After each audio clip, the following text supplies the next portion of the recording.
Look on. Okay. Lucian dead. Go Baron or we go Drake? Go I Drake. think Drake. Okay. Maybe. I think Mount does work, no? Hey, look, or no? Go. It's okay. Let's slow. Focus on. Play. Don't press on. Viego. We fight here, keep fighting. I can Look on. Just care for Viego here. Don't press on me anything. Okay, go Drake. 他们想 run， 他们想 run， 5个人 run， 哎，杀戮可以一波，那你能吗？你别急啊，不好这种说。要么就打团，我觉得。对，不要，我想打团，来，行，那我踢，墙没大了，拉扯。没事，拉扯一下，少，慢点，追阿卡里。不累，错，要跟着，来，W，好，赛，别做，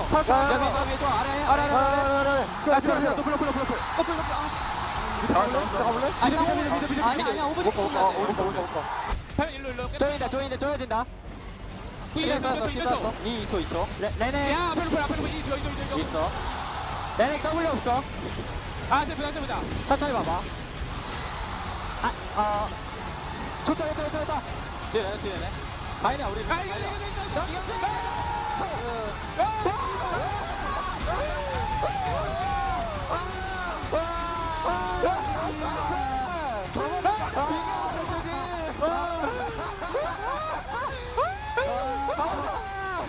팔 찍을 생각할게 지금부터. 지금 내가 찍는다. 아가리 말 따라. 守家，边，看卡里，守家，你们守家，去守家，往南走。别， 어떤데 누구야? 머리 잭스 왔어. 나 이거 가인이고. 나 못 들어가서. 야 끝났어. 야 억제기 나왔어. 아, 3번. 일단 확인했고. 야, 해바시 좀 하자. 와, 아니. 나 탈리아 좀 살짝 볼. 안 볼게. 텍스 들어왔다. 비고. 루시안 살려야 돼. 루시안 살려. 아래 줘. 비고. 잭스. 나 못 떴다. 앞에 왔어. 앞에.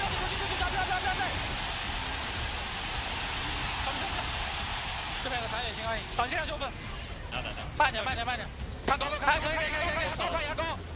保下。走，慢点，还行，没事，全残。好，有点可惜。나이스.杀吗？杀不了。 우리 바론 쪽 돌아도 되고 그냥. 바론 쪽 해도 돼. 나 치자. 바론 쳐볼래 이번에? 루시안 없어. 가볼게. 나 몰래 탈타 볼게 여기다가. 루시안 없어. 나 궁도 있다 이거. 라이즈 딜해야 돼. 궁 타자. 오케이. 라이즈가 딜해야 돼. 나 조금 말아. 걸어가서 타자. 하자. 咱不落大了吗？不会，知道什么吗？在打。打，骑过去了。나 강타 바꿔서 알 수도 있다. 맞다. 야, 첫800. 오케이. 말파 그냥 날릴게. 말파 농공이야. 하나, 둘, 셋. 백. 미드 커버. 打野来了。再上。我没技能。慢点。可以，没事。可以赢。慢点。看到了。OK， 他这边就6-9，他没闪，他没完全装备，他刚赢着。나이스 6-9. 나이스. 나 이거 한번 여기 렌즈 키고 한번 돌아볼게. 여기도 핑크. 비에고 위로 돈다. 내가 약간 봐줄 수 있고. 날리 생각해봐. 날려. 따보자. 나 이거 아래 볼게. 죽여. 라이트 높여. 잘 볼 수 있는 사람? 나 잘 봐. 대충 있어? 야, 미드 봐봐. 야, 끝날 수 있냐? 야, 죽여! 야, 프로시스토가! 우와, 이거를 여기까지 들어? 야, 가자. 야, 들어갔어! 나이스. 젠지 맞아!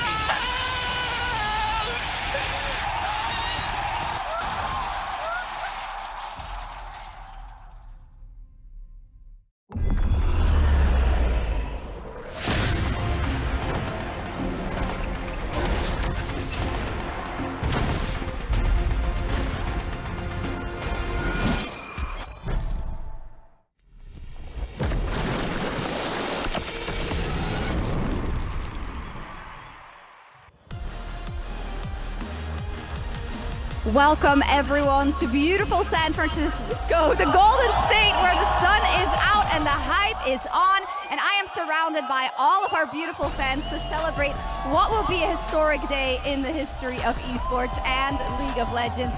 Just look at them. Can you feel the energy? Can you feel the hype? I certainly can. So excited to be here at the Fan Fest in Thrive City and to see who we will crown as our world champion today, T1 or DRX. One more time, guys. Come on, let's go. I think that's a great start to the day. So I'm gonna leave you in the capable hands or lovely analyst desk over at the State Farm Analyst.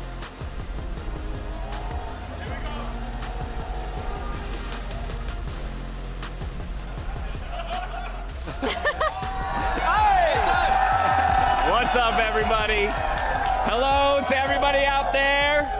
Thank you for joining us. Welcome to San Francisco, a dynasty, a reborn, an uncrowned king rising in a year of competition coming to a head. Welcome, everyone, to the Chase Center in San Francisco for the 2022 League of Legends World Finals. I'm joined here at the State Farm Analyst Desk by Emily, Vedius, Mark Z, and Jat. Zaya will be jumping on with us a little bit later. A couple other familiar faces as well will be joining us all throughout this 2-hour pre-show. Right now, it's these guys. So that's who we're working with. Let's talk about how we got. Was that not a factual statement?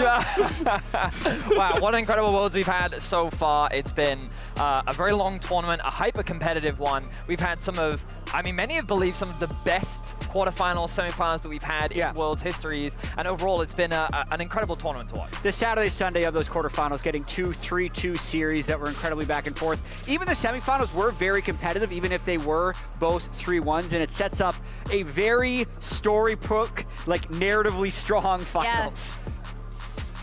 I mean, without a doubt, we've got DRX.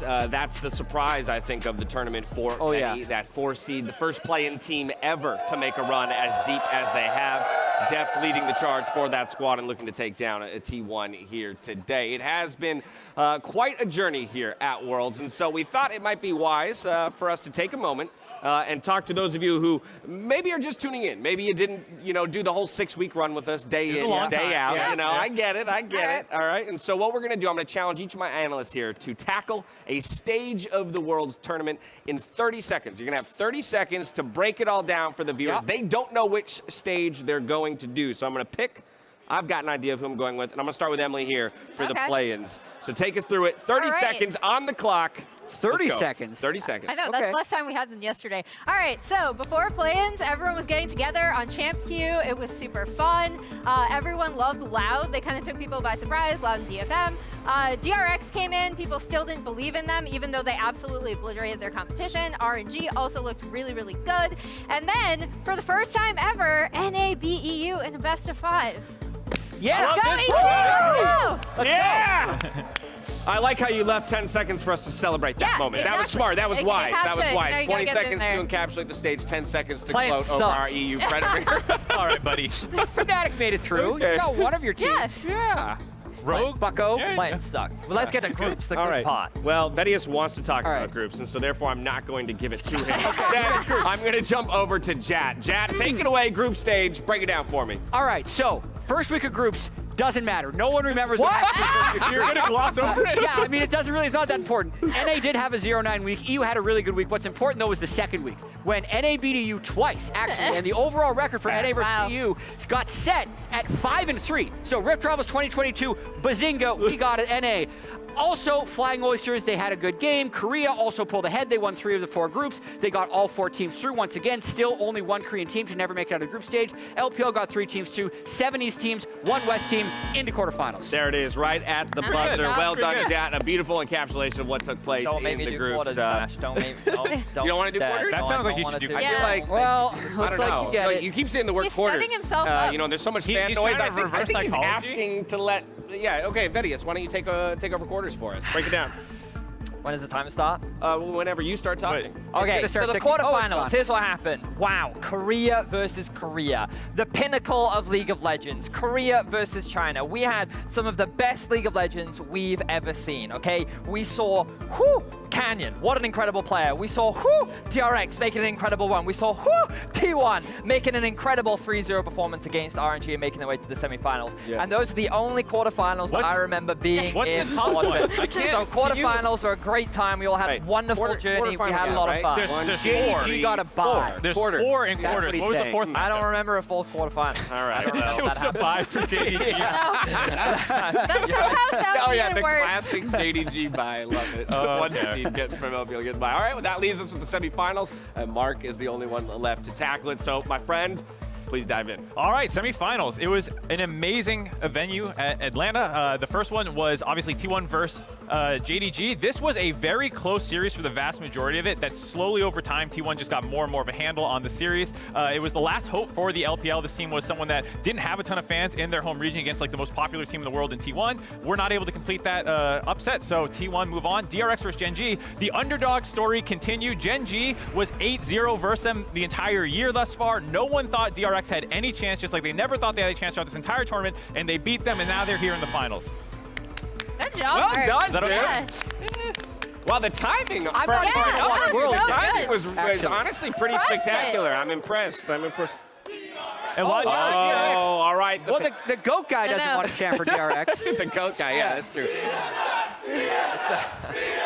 Where are we? Yeah, it had to happen. It had to happen. It had to happen at least once. The TSM chance coming through, follow the DRX How chance. many a lot of years- a lot of people, fans of underdogs. This is really interesting. I do wonder, how many years does TSM have to miss Worlds before they stop chanting TSM? I think it gets louder the Yeah. less they show. We I have think to that's go what it back is. what? all the Yeah. time. Here for that head, can I have the Jet one, please? Can I have the Jet one?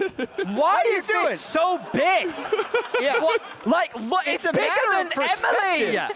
It's true. It is very large. It is actually larger. I don't know why they decided to make It is Jats really- head okay. twice as big as everyone It's else's. so big. Okay, you guys can have that back now. I just needed to. Thank you for that. Fueling ego. Jats' big brain ego. Yeah. over Yeah. there, He exactly. managed that one you. himself. Yeah, I actually made sure mine was twice as big as everyone else's. Nice. Jats on an email chain somewhere going, no, double it. Double it. Okay. Another thing we thought would be fun to do, we usually do this at the World Championship, is take a moment to celebrate the moments that we felt were, the best, the most hype, the most exciting in some way, shape, or form. So we're going to dive into some favorite moments of Worlds all-time first to set the table for what were some of the great plays in this World Championship. Vedius, I'm going to go to you first on this one, my friend. No problem. Completely unbiased. I think this was the best year of League of Legends. It was, in fact, when G2 beat T1 in the semifinals. Europe's year of dominance, the winning in MSI, the back-to-back finals. This moment, for many European fans, was truly, truly incredible. And, getting to cast this was, really amazing. Jack, you and I were on the desk Hell at the yeah, time. man. It was an incredibly fun series. And, this moment in particular with Mickey getting the knock-up and then the kill from Perks, the fact that they were able to pull back into this and this year as a whole for Europe, it's only been downhill after that, but this year, whew, what a great one. What a great one that was. G2 is just such an amazing, legendary team. This run that they had from 2018 to the end of 2020 was just unmatched in any of the other, LCK, LCS, or LEC. Jeez, I can't speak. It was also really cool to see the impact they had on the world's meta, right? Even in the final, I think FPX kind of got the best of them through a lot of their early gameplay, catching them off surprise. But it was cool to see them use flex picks and actually dictate the meta of the world for over half a year. Yeah, this was Gragas Yasuo bot in a World semifinal and knockout team. Amazing. They were doing that stuff all year long. Yeah, It was Betty, really you crazy. said it was a huge moment for Europeans. Honestly, I'll extend that. I think it was a huge moment for Western League of Legends fans, right? Between Fnatic the prior year and G2. For sure. It was the proof that I think that a lot of Western fans needed of okay, here we go. There's opportunities to compete. And at Worlds, outside of Korean teams, G2 is the only team to beat T1 in a best of 5. So it's one of the few things that Europe can hold on to. There you go. There you have it. Yeah, hold on to that for a long Hold on to Don't it, let okay? that one go there, Betty. All right, Mark, you're up next. Favorite moment all time at Worlds? So keeping on the train of the hope that we were given, I think it was 2018 C9 taking down Afrika 3-0 in quarterfinals. It was the only series at Worlds NA has ever won out in the main stage. We did just get one over, Sure. Mad Lions here, but this was the one that no one believed in anything in 2018. C9 snuck out of what people thought was the group of death. Gen G underperformed. RNG was able to go 4-2 with them. And then to take them down 3-0 so definitively, Kobe had an incredible call. He was like tearing up about just how much this meant for North American fans. The Ornn bonk Baron steal in this game when you thought it was going to get turned around, because the top lane was not going well. Keen was having a hell of a series here, but this was such a moment for NA. I like this choice, Mark. It was also super funny because I actually took the train to Busan with C9, and they were talking about their scrims going into the tournament, how they thought they were actually really bad because both them and Vitality were just like running it down against each other in scrims, and they were like, well, either we're really good or we're like really, really, really bad. And just looking at the faces too, I mean, obviously Sneaky, a mainstay, Jensen having now returned to the roster, but Sven, Zazel, Licorice, none of these guys on Cloud9 anymore. What a time that was. From Mark, we go to Emily. Emily, your favorite moment all time in Worlds? Yeah, so for people that don't know, I'm a KT Rolster fan, which means I didn't know that about I love Kane, and I'm a masochist. And so this is from the 2018 quarterfinals, which I actually lost against Invictus Gaming. However, the reason why it sticks in my mind so much, and it's so dear to me, is because at the time I was a journalist, and a lot of the time as a journalist, you're not actually allowed to like root for your team, right? But during this series in particular, after the first 2 games, I actually went and watched with the KT, like flag bearers, like the entire Korean group. And so even though like there was a point where during the base race, like they didn't fly who won that game immediately, so none of us knew like exactly what happened in the moment. And that was just such a cool experience being surrounded by like-minded fans. Of course, we were all depressed afterwards, and I had to like, you know, put my game face on and like go interview Ning or something after he won. But it was just an amazing experience for me. Yeah, that backdoor with the last hit of the Nexus, and you don't know who actually won until the people are out of their chair popping off. Like that is the best finish I think ever in League of Legends history, and I always show that to people when they're like, you know, like what's this League of Legends about? I'm like, watch this. When you're just waiting for the camera to move, right? You're just waiting for the camera to swing to the side of the map to reveal the winner, and the tension of that moment. What a phenomenal piece of history, rather. Jat, fourth to go. So I have a theory about what ends up being people's favorite thing. Okay. Yeah, and it has to do with one of the first great things you experience, like your favorite movie of all time is like the first great movie you saw. Maybe there's 50 great movies that have been made. And anyone here, is this their first World Championship watching? Really? So still, Wow, there's a lot of you. So I think something that happens today could end up being their favorite Worlds moment ever. So for me, because I'm a dinosaur, 2012 World Finals, my first World Finals cast back in 2012. It's the Karthus Quadra Kill, and we have the call here from D-Man and myself. Yeah, let's take a listen. If they can fight after this, though, TPA would want to. They might try for an engage here.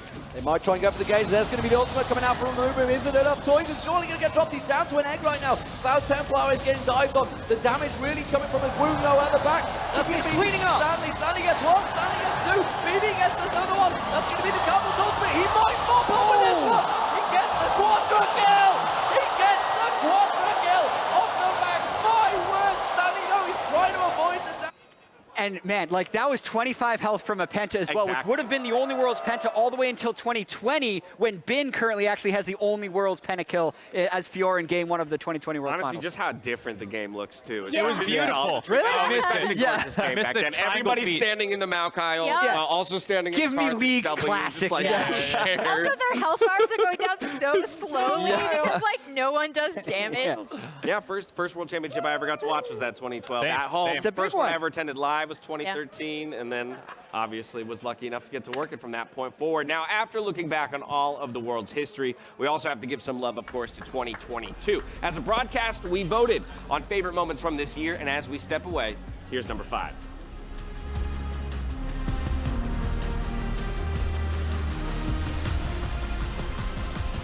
Chovy goes gold, and Doran gonna do the same thing now. It's, oh my god! Chovy gets rid of Canyon, but the answer is still there. Knocked on Ruler. Can he do it? Yes, he can!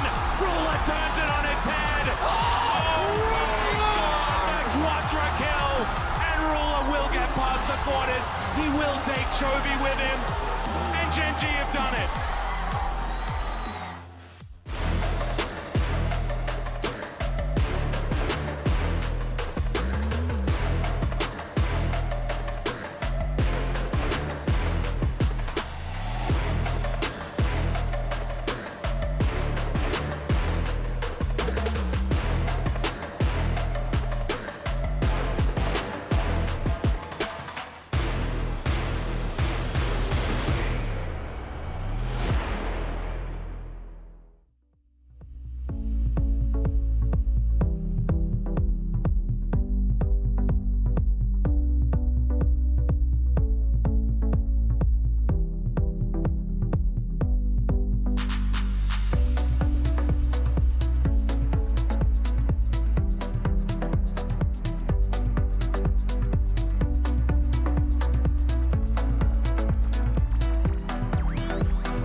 waking up at midnight, dreaming all day long.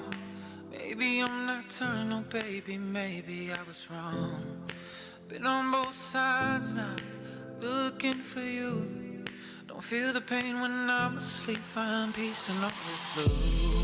It's shake, shake, shaking me to the core. It's break, break, breaking me like waves on the shore. Keep crashing in. That'll get it off the backdoor bonus. I think he walked into range, but he is very tanky. He'll buy some time, and backdoor bonus will eventually fall. He'll die to Elder, but he bought enough time that I think Gam can live. Levi's up in 1 second, but the two are rolling with the new wave. Willa with Shady, getting five the stunts. Wayward still on it. Wayward still hitting. Stays alive. They get another chance. Gam fighting. They're running back out of the base. Can they go Nexus to Nexus? 45 seconds. It's 10 on Knight, 10 on Wayward. And we're going Nexus alive. Will it be enough? Tenway comes across. Tien hitting as hard as he can. Looking for it now. On to the Nexus they go. Will it be the Esports pulls off the upset.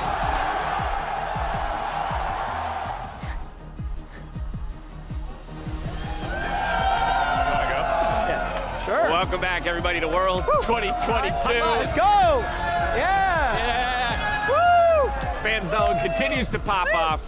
Jazz head continues to get bigger. Can I have Betty's I'm with time? Thank you. absolutely convinced I don't know what I'm every going to do time with this we yet. look, that head is I bigger don't than know, it was last but time. Like, whenever you bring it up here, it's going to look bigger. Sure, but if you Your brought head's the other one pretty and big. compared Your it, head it would is- be astronomical, the That's difference impossible. in size. Either way, that moment for Gam over top esports, what an incredible moment that was. It was no IGKT, but still a spectacular moment to say the least. Now, as we come back, we are going to have a special appearance from our very own speaker in just a little bit. But for now, we've decided to dive into some definitely not official Worlds 2022 awards. And so I've asked the whole desk to dress up. I didn't really think very... I'm offended that you don't think this is dressed up. I mean, I think you look fantastic. I think I look fantastic too. And then they handed us these shirts as if this is somehow better. But so I'm going to try and hold it up while also delivering some awards. So let's dive into it. Award number 1. Our first award in this auspicious event is the Bot Gap Award. And that's going to, drumroll please, lovely, well executed, Loud Zabranski for absolutely flexing on Fnatic. Press that arm. Why is it Mock Europe Day today? I mean, it's really not. It's really not. We're really celebrating France. Okay. Oh, yeah, this is... Yeah, Yes, okay. There it is. So I like glorious. This really was a great Look at moment, it. though. Oh, it's I really glory. did enjoy this moment. Gotta love it. Anything to add there? I was just impressed with them throughout the entire play, and they actually took a number of really competitive games against kind of the major regions and shocked them. Well, and I think that speaks to Emily's point when she was talking about plans and how Champions Queue was a great opportunity for individuals to become kind of fan favorites well before they would even step onto the stage, and Loud being one of the teams that kind of produced a lot of those. Yeah, I mean, France was lighting people up in Champions Queue, and it was really fun. And also, like, I actually didn't expect Loud to do as well as they have. Brazil, like, historically recently has been on kind of a downcline, so it was really cool. Great I love do that, Duel. particularly So when fun. that region right now sits atop the Valorant world. true. So yeah, you Yep, know, yep, they yep. might be making some gains here in League as well. Next up, a classic for the ages, the Still Unkillable Award, and I think everyone knows where this one's going. It's going to FLICKR. The What a second surprise. 1v1. FLICKR against 369 in semis. 369 had so Wait, what was that? They put audio underneath that as well. That was called the ambulance, but not for me. He is 6 Pretty and 2 great. in that clip, Next but up. he's definitely unkillable in that moment. Moving Photoshop right out the along, unkillable. we made plenty of history at Worlds this year, but this next award was 6 years in the making. The Clapping Award goes to Jensen for finally taking down FLICKR after all this time. Jansen had a good game here. This whole game didn't have standings implications because Cloud9 was already eliminated, but Jensen finally did it. I can't wait to... Didn't he then get clapped in that same game? Sure, he Yeah, definitely yeah, did. around, I think, Red Buff. Yeah. All right, next up we have the When Worlds Becomes Pro Wrestling Award. Goes to RNG's Ming for making a splash and diving onto the Flying Oyster. That was a clean. That was clean. No way. 3 minutes. Yeah. I I love these edits, man. These are fantastic. Yeah, I didn't realize this was coming. All the additional content. All right, next up, an award that is reserved for only the most polarizing among us. You know her, you hate her. It's Yumi. Take it home, the most hated cat award. Everyone's chanting ban the cat behind Ban the us. cat. Ban the cat. Let's go. I better not see this cat in the World Finals today. Oh boy, the thing is, with Beryl, you never know if he's just going to leave it open and have some counter picks. That's Case Find that Soraka, pick. As well. Red side all only it has do. Red side only has 2 bans. I just feel like a lot more people. Are you all just dog people? Is that Look at her! Look at her! Look at her! Put her in hell? Is that what this is? Okay. She's the ruler. That's what we're saying. She can leave. Satan incarnate is a magical cat on a book.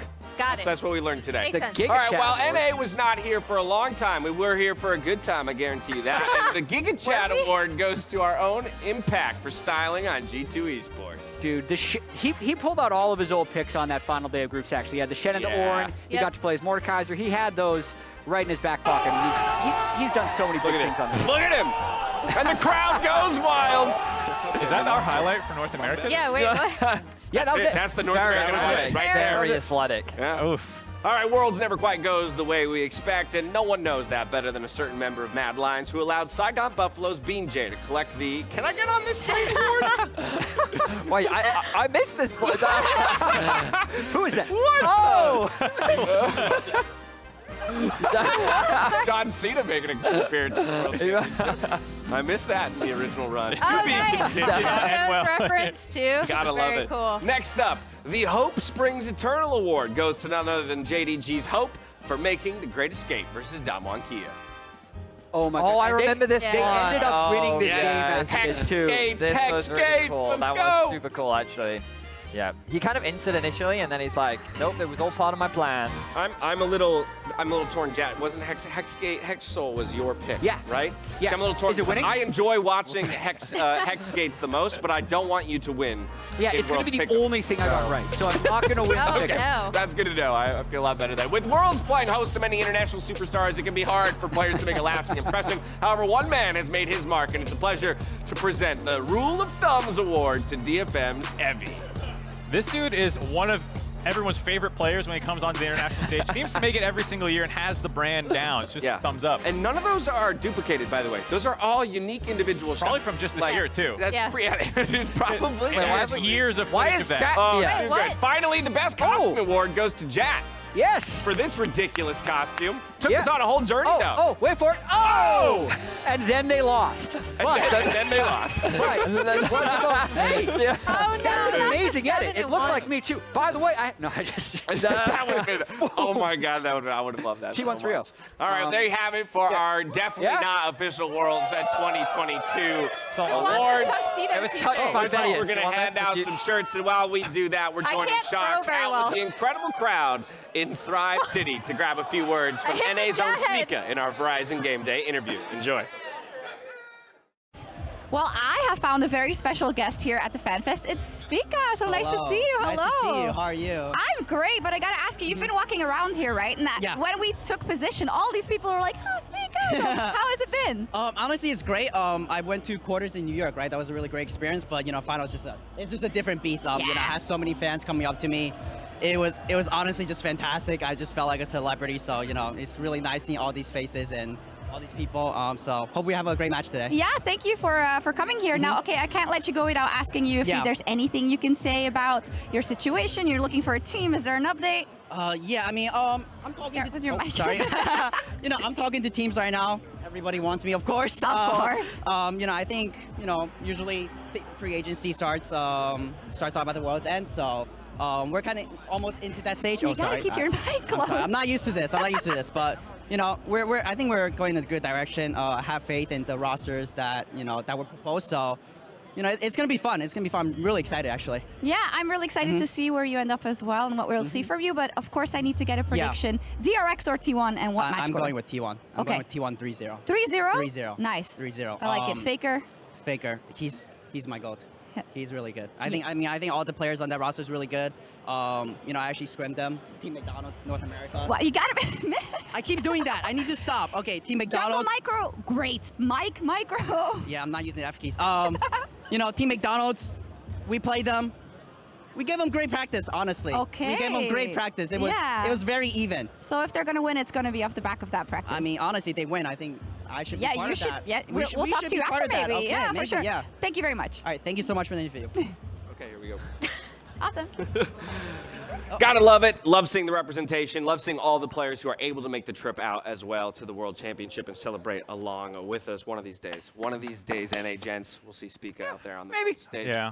Sad. Legally, we were forced to shut the doors. Can't hang out with the fans. Yeah. Well, now we went from the interactive like petting zoo to the aquarium. Now we're just in the fish tank. Also, I see they made flowers. Flowers' head is back there. Don't worry, I'm filing the lawsuit. That's the jaw. Oh, we got a Cadrill and a Flowers face out there too. Yeah. Nice. Should we talk about the teams a little bit? Yeah, probably. It is the World Finals after all. It's an hour and a half to go. Let's go ahead and talk about these teams as they have arrived at the venue just moments ago in their ready rooms, currently getting ready to take this stage. We'll start on the side of DRX. Again, the surprise team here in the finals for so many videos. I think that it's a story that you're going to continue to hear throughout the day. No one expected DRX to make it. But I think it's one of those, it's an incredible story of growth, and I think the most comparable journey we ever saw was Suning in terms of the expectations of where they started versus where they ended. But this is even more than that, just because they were the 4th seed, and the fact that the expectations on this team, some people didn't expect them to get out of groups, some people didn't expect them to get out of play-ins. I don't know who thought that. I don't know. There were, it's just the fact that they've made it so far, and they've only gotten better. And I think that's the most incredible thing that's been a joy to watch this DRX team. It wasn't even just at Worlds, right? Like most people who are watching them in the LCK regular season, myself included, expected Live Sandbox to get here, right? And not DRX. And I think the big thing that obviously you're going to hear so much about Deft, you're going to hear so much about Zeka's improvement. The most crucial thing to me is that this team looks like they're coordinating and they're actually on the same page. Yeah, Vedius referencing my 90-10. 90-50-10 predictions that DRX would not make it out of play-in. That's 10% chance, but that's because it was a 90% chance that they would make it to the World Final. Right.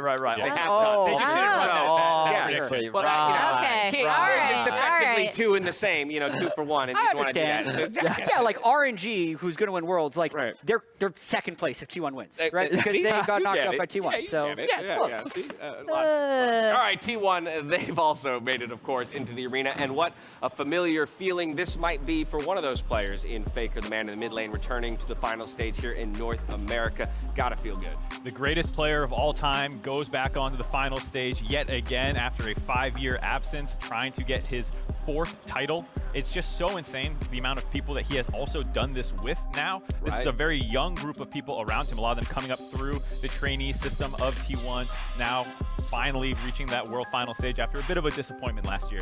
Yeah, FLICKR and then all the Zoomers. That's pretty much this roster. Also kind of an interesting fact, FLICKR's won 2 of his 3 World Championships in North America, 1 of his 3 in Europe, so never won. He loves the West, right? He loves coming over here. FLICKR loves the West. Yeah. He's done it twice in Staples Center, but we're about, what is that, 7 hours north? We'll see if he can get it done in the Chase Center as well. But I do want to talk a little bit more about what these teams do well, right? What essentially got them here, or what are the versions of them, that made them worthy of a World Final. And so I'm going to hand things over to Emily here for a little State Farm neighborhood tactics to talk about T1.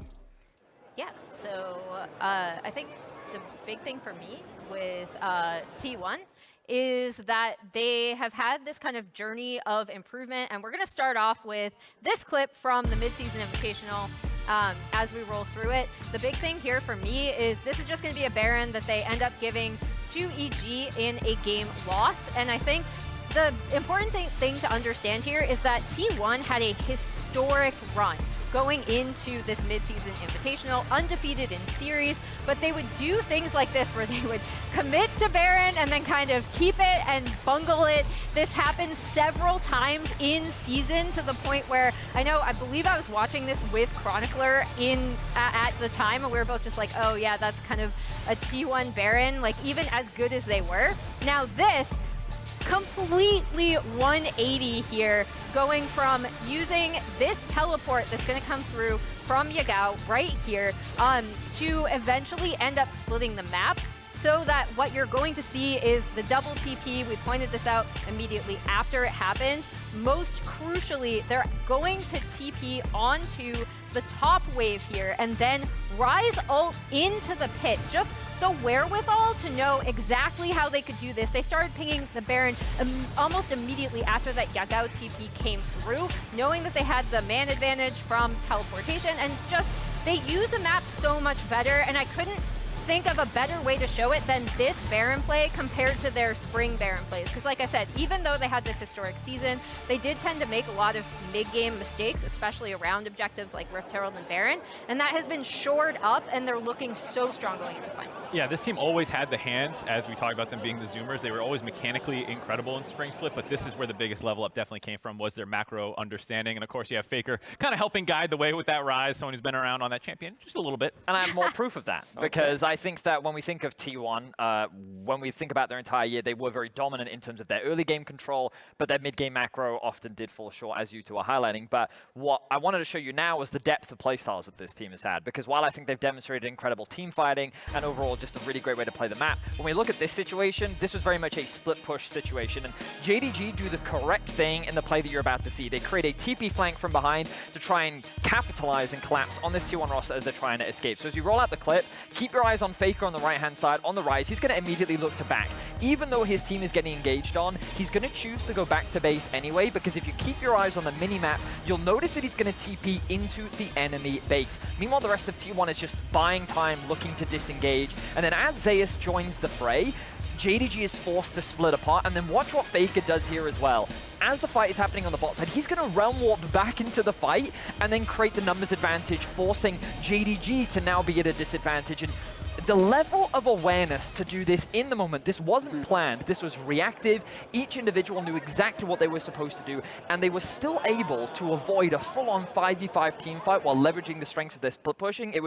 It was truly, like, that is insane level of League of Legends right there. And the thing that they've done so well is use these globals, right? Because we kind of wondered, like, what FLICKR's champion picks were going to look like going into some of these series after he played the Akali and kind of dumpstered a bunch of people on that earlier in the tournament. And it was, first of all, seeing FLICKR back on the Classic Rise, but then seeing how he demonstrates for the team where they need to go, and also the team responding, using that map pressure from globals on champions is just so good. Yeah, and I feel like it's been an evolution for T1, and especially FLICKR with all the different teammates he's had the last maybe 2 entire years. Like the type of League of Legends they're trying to play, I think is very similar to what they had when they lost to Damwon in the semifinals of 2021, and when they lost the MSI finals to RNG, but they've just played this very high-risk play style where they're making faster decisions than the other team is able to keep up with. And they've had a lot of stumbles along the way, but their mechanics are so high, and with how much they practice this, I do feel like they're just continuing to reach new heights. And for him to do it on the Rise, right? To bring that pick back when it had been absent from the World Championship up to a certain point, he's the one who pulls it out and uses it to perfection.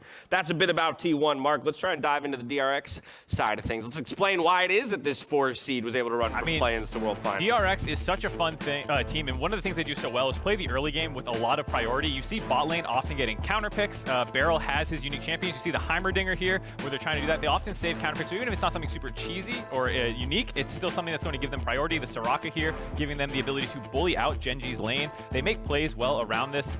Kingan's a great playmaker for the team. He often plays the role player, and so it's like, all right, we're going bot lane. Great, I'm going to run down there on Camille and help set up a play here versus try and split push on this champion. That is the other component, is the mid lane. Zeka, the star of Worlds, I'd say, the breakout star. He's been absolutely insane. He does it in one of 2 ways. Either in melee matchups, he will take over the game in side lanes with solo kills and whatnot, but also in range matchups is incredible with his priority. And in that game, they were able to break mid turret 10 minutes in just with his Ahri's laning phase. And so they play a pushing bot lane with counter pick. Zeka's a monster in you know, all game, but really also getting priority there as well. And they're able to have a high first turret percent, high gold difference at 14. You can see they're basically number 2 in most of those stats, and that's what gives them a lot of the leg room in the game to take control and run away with it.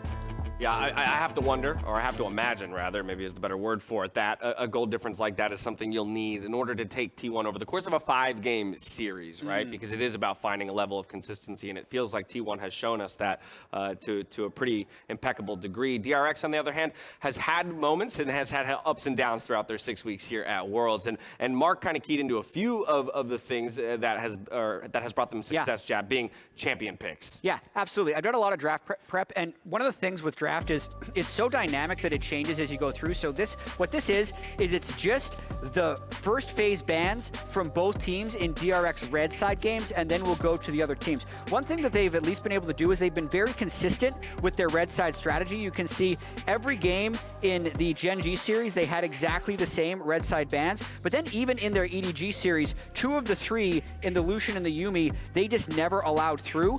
What's interesting is how the opponent bans go, because the blue side generally has a lot more ban flexibility. So there's a strong want to not give over the Aatrox. Now remember, these are these are blue side Aatrox bans and blue side Heimerdinger bans, with generally speaking 1 ban at one of Zeka's melees. Yeah. And you can see the first picks on the side. But to complete the picture here, let's show what T1 has been doing blue side, because this is going to be the first game. Those 3 bans I just showed from DRX are likely going to be the blue side bans unless something changes. Now T1 has, I think, more draft flexibility than any other team, and that's why in their series versus RNG, when they were blue side versus their series against JDG, they can vastly change their blue side ban strategy to focus their opponent, whereas for other teams on the red side, everyone wants to avoid them first picking Caitlyn, Yuumi, and specifically EDG wanted to stop them from picking Graves. What's going to be really interesting to me in this series is whether or not T1 takes one of these bans here and say bans a Kindred to try and force a Graves ban,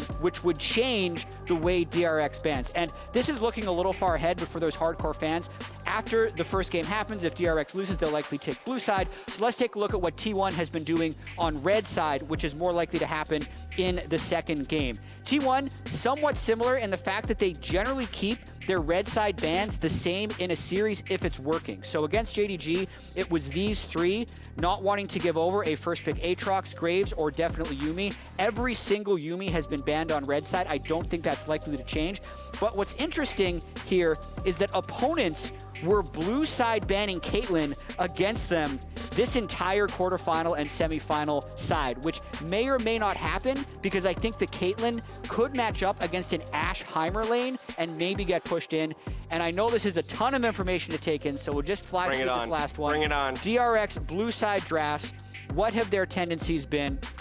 And the one thing that I do want to point attention to is the Lucian bans in every single game. So that means in all blue side and all red side games, they have banned Lucian, and that makes sense, especially against T1, who was first picking Nami to lock in the Lucian Nami lanes in their semifinals. So it is a lot of information to take in. Notice the Heimerdinger bans coming against them as well in pretty much every game, and Yuumi being banned, but that's generally what I think we're going to see. So to surmise, I do think DRX's red side ban's not that likely to change from the Lucian Yuumi Caitlyn. Okay. If it does change, it'll be because T1 forces their hand with a Kindred ban to possibly force a Graves ban. Well, as you mentioned, it's a lot of information to digest, but all of it very important for me. I think that Heimerdinger for DRX buying Zeka space to find the champions that he wants in previous series. We'll see if they can get that or a similar situation today as well. Now, as we keep our World Celebration going, a reminder that Mr. Beast will be stopping by the desk a bit later, but right now we're going to be catching up with Shocks in the Thrive City Fan Zone.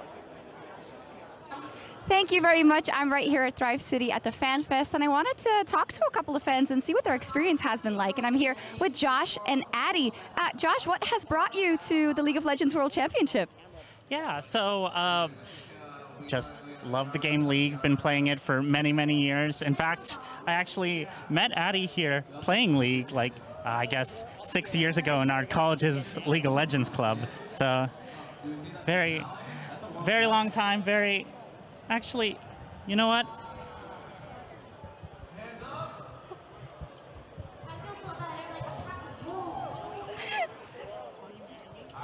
Yes!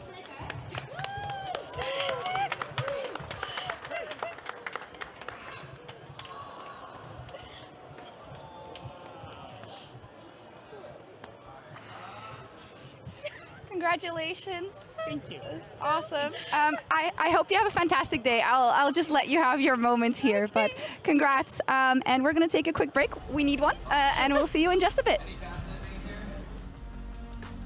Run me my money.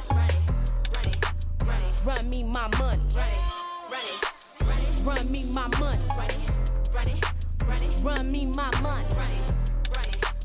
Run me my money. Yeah, look, They don't want no smoke, cause they know I got the vapor. Keeping all my jewelry on me tighter than a taper. I be on my ballin' tip harder than the Lakers. Do nothing for low, I don't do no favors. Came from the bottom, busting out the bag. I'm the girl you never had, never will and never have. All these suckers know I'm bad, know I'm lit. Make these haters wanna quit. I don't want no things you got, not even a little bit. Face pretty, game tight, make you get some act right. Play me once, I catch a flight. Money Himalaya height, got no time to be polite. Get these broke men out my sight. If you got the cash, baby, we can leave tonight, aight? Run me my money. Yeah, run me my money. Run me my money. Run me my money. Run me my money. Run me my money. Run me my money.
Bring me the next shiny new thing. Bring me the next shiny new thing. Bring me the next shiny new thing. Bring me the next shiny new thing. I strike gold, yeah, I strike lightning. Oh, bring me the next, oh, bring me the next.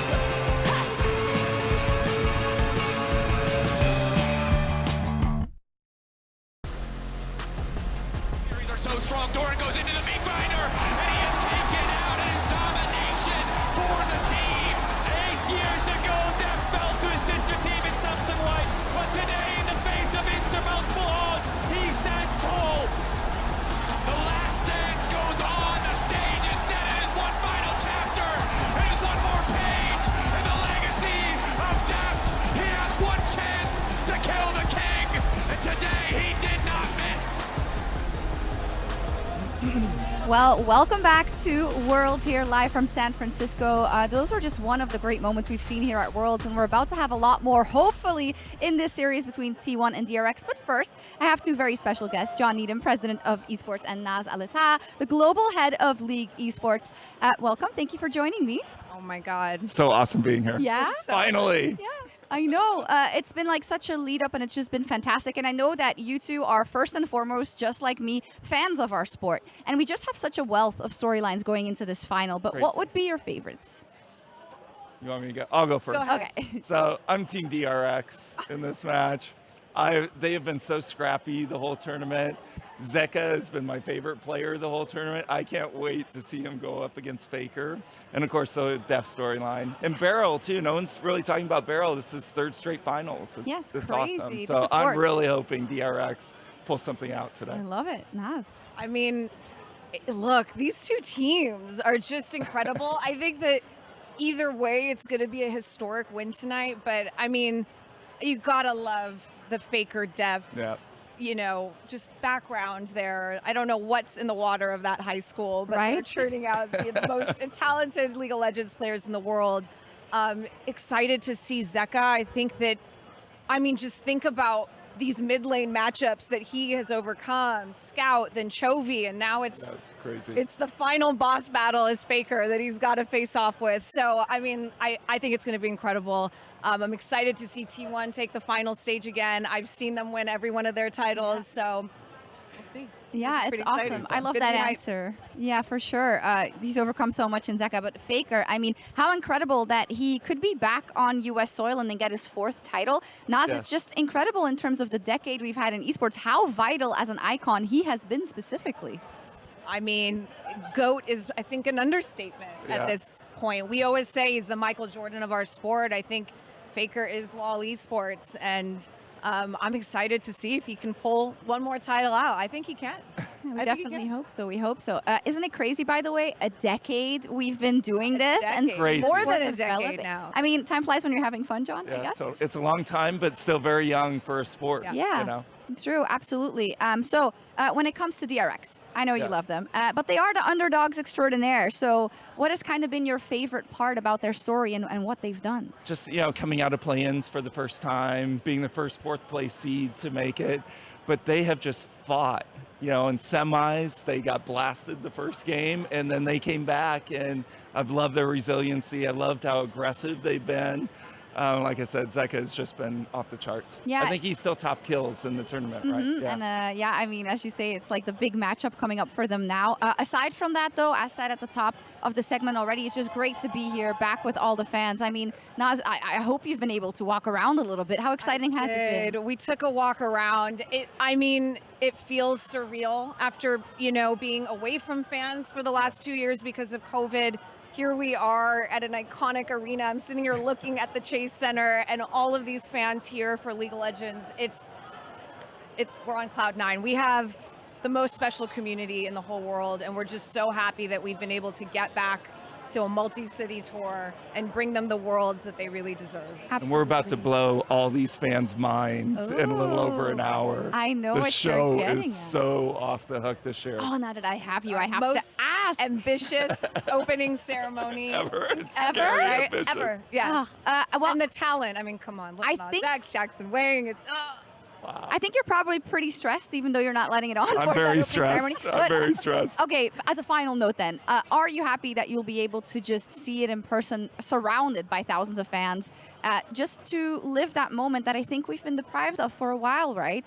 In just an hour. Yeah, totally. I mean, just even being in New York in the Hulu Theater with a few thousand people, that was exciting. Being in an entire arena full of our fans, I can't wait. It's going to be amazing. nothing like an arena full of League of Legends fans. No, that's a great end note, I think. Just Thank you so much. Enjoy the opening ceremony. Shox. all the fans. Yeah, enjoy the match. Thank and you. We'll head back over to the Safe Farm Analyst Desk. Thank you so much, Shox. Thank you, Naz. Thank you, John, as well, for your insights ahead of the match. One of the final points I made there as we welcome Azael onto the desk to help us break it all down. And Who double let the fan in? Who let that fan in here? But Betty is his biggest fan. He bribed me.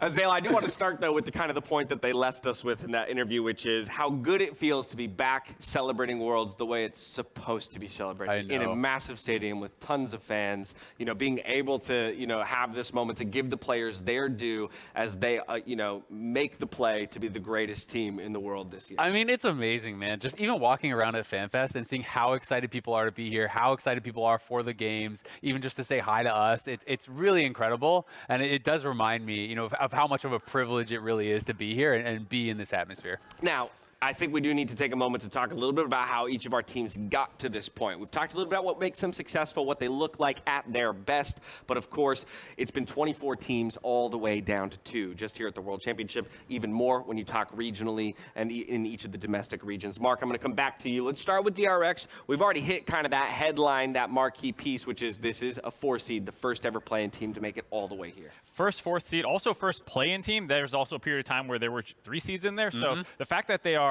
the 4th best team in their region, in air quotes, to go all the way from there all the way to finals is absolutely insane. Yeah, I mean, it's crazy. They also have the worst record of any team to ever make World Finals. Yeah. There you have it, right? I mean, but that just shows you how important it is to turn it on in the right moments, right? Peak when it is necessary and find your meta within the World Championship as well, Zeo. Absolutely. And one of the interesting things about this journey is we've talked so many times about, oh, this is one of these improbable stories and it's so unlikely they made it here. But really, it is impossible to overstate how unlikely it was. Summer 2021, this team was 2-16. They make some major roster changes. This team comes into 2022. They don't immediately have success by any means. You know, they're knocked out first round of playoffs. Back in the spring, in summer, they actually went 22-23 in best ofs, or rather in single games, a below 500 record. They get to playoffs here. Every single person in the first round robin, by the way, I actually went back and tracked. Every single person predicted against them in their first round playoffs. They did lose that. Then only one person predicted for them in the first round of the regional qualifier, which they won. Only one person predicted for them to actually beat Live Sandbox in that regional finals as well. Then you move forward, you look at actual play-ins. No one's predicting for them again here. More than triple the fans believed that RNG was going to be the one topping the group. Then move forward. After they've already won play-ins, still no one believing in them to actually come out on top over TES. You get to quarterfinals. 74% of people predicting that they are going to lose there. Then you move on to semifinals. 83% of people predicting Gen G is going to beat them. And it is just so incredible that every single step of the way they have been doubted. Every single step of the way they have faced adversity and overcome it.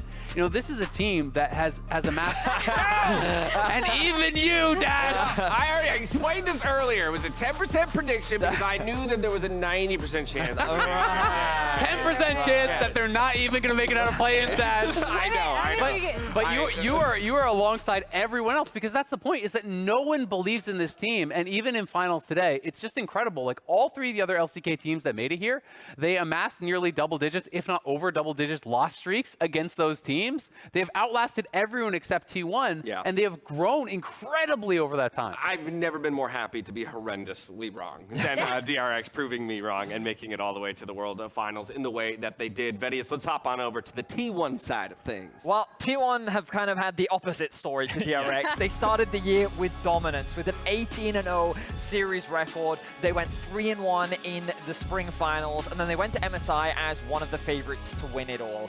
It was overall a fantastic start to the year with the introduction of Zeus to the roster, and he kind of, I wouldn't say initially lived up to the expectations, but he very rapidly became recognized as one of the best in the world, whereas the bot lane of T1 were really the superstars. And MSI was really the first time that we saw this team start to falter, and as Emily highlighted earlier, they did have some issues with their mid game. While they were dominant in the early, sometimes they struggled to convert that from the early game into the mid game, and we saw them dropping here and there. But that didn't seem to slow them down as they head into summer with a still promising look. Yeah, they were super good in summer still. I know a lot of people talk about the struggles compared to their spring form, but they were still picking up a lot of wins and, you know, were able to eventually bounce back from some of the problems that they had at MSI and onwards. The most interesting thing to me is you can now see in T1 both sides of their play, right? So like in spring, it was all about the bot lane and how they would just smash with the Lucian, the Caitlyn, like just taking over the entire bot side, and they were so aggressive, and then they had mid-game issues. Meanwhile, in summer, a little bit shakier, but it was relying a lot more on Zeus and the top side of the map. And now, at Worlds, as they've come together, it's like they've married both sides with such a stronger understanding of the game, and it's great. I still think it's funny to talk about struggles for T1, because it's so much better than most teams in the world. They struggled their way to an undefeated spring. It was really hard. I want to show you guys what struggle really looks like. If you want to see, like, Zeus is going to premiere and instantly start winning regional titles and making, you know, appearances at international play. For Kingit, he was hyped up out here for Kingit. Kingit was hyped up in a similar way. He hit rank 1 multiple times on Korean solo queue. He was this big prospect people were looking forward to, and it was struggles initially. Those are his placements in playoffs. He wasn't qualifying for playoffs for the first couple splits that he played, and then even when he did, it was 5th, 6th, these kinds of things. And that's why it's kind of across the board for a lot of the DRX players where they did not have this kind of success before Worlds. A lot of them never even like won playoff series and stuff like that, and suddenly they're winning best of 5s on the world stage.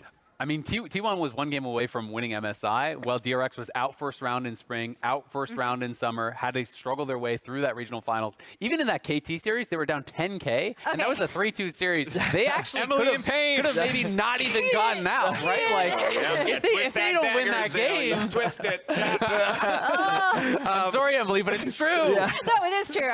Thank you, KT, for throwing. It lives rent-free in my head. From a couple of players, one a little bit newer into their career and starting off hot, and another who has struggled but is finally getting his opportunity to show his stuff. We have to jump to the two most storied players in this matchup, FLICKR and Deft, Emily.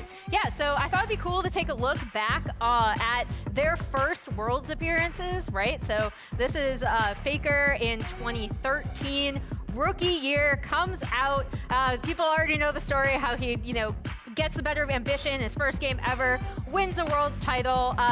By contrast, in 2014, Deft was on this kind of powerhouse Samsung organization that had both white and blue. And while Blue was able to get the better of white for the year in domestically, it was actually white that came out on top and won this, but it wouldn't have happened with both of these teams not kind of pushing each other constantly throughout the season. So I thought it'd be cool to return to that series broke my heart. So thank you for making me I'm that so one sorry. as well. All I can remember is the split push Z. Please get it done. So exciting. Be happy it happened. I am very happy that it happened. Exactly that. Now, as a reminder, Mr. Beast will be joining us here on the desk in just under an hour. But as we take a breather, check out number 2 on our list of favorite moments at Worlds 2022. Gonna drop here. Look for the stun, not gonna find it. Nocturne turns off the lights, and that's Baron claimed. Near the kill, it's an ult to safety for Kanavi. Cannot be in this fight. Oh, he's gonna die. He's gonna get shut down. The wrong one. Back into the jungle, takes down the ADD jungler. They're not done yet. FLICKR flashes in. Gets the root, gets a bunch of damage. They turn back. He burns a stopwatch, and that's gonna be a hit today. The barrel hits 2. 369 does what he can, but he's got no team. Burns a stopwatch, immune to fear, but it's not gonna matter. There's the ace. Zeus hits a million gigantic barrels. FLICKR makes the shot call, gets him in and out of the pit, and T1 are going for the base.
That's the most I can give you.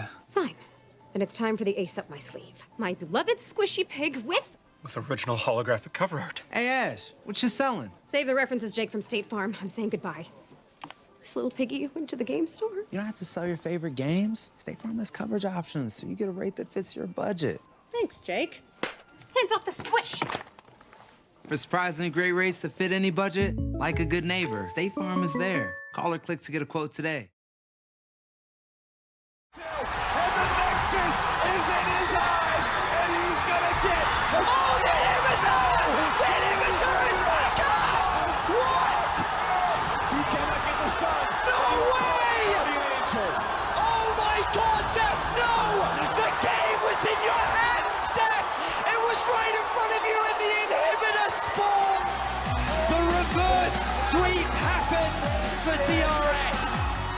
Deft is able to remove the curse of quarterfinals. Deft, it's been 2,942 days since you made the last semifinal. What does it mean to finally be back?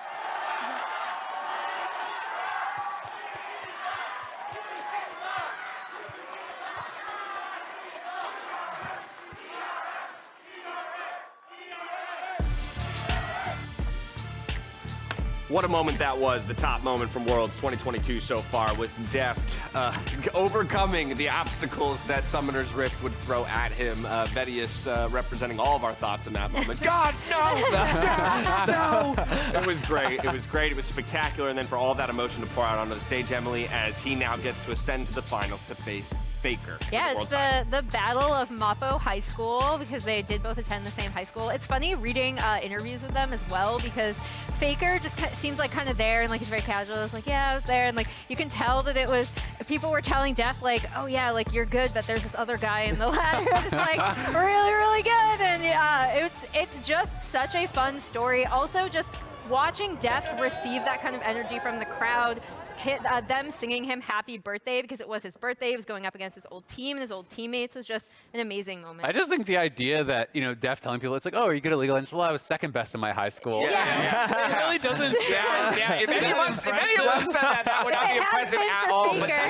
But that's what's so wild about it. The unlikelihood, right, of a single high school in Korea, you know, producing two of the best League of Legends player in the same year. Ever. I think, you know, ever, exactly, is what that all comes down to. Now, with careers that are, or rather have paralleled one another in so many ways, I thought it would be a fun little game here to help illustrate that. The rules are simple. Here's how it works. I'm going to ask you a question. You've got a paddle with two faces on it. One's Def, one's FLICKR. You just show me the face who you think this applies to. So question number one. Who made their LCK debut first?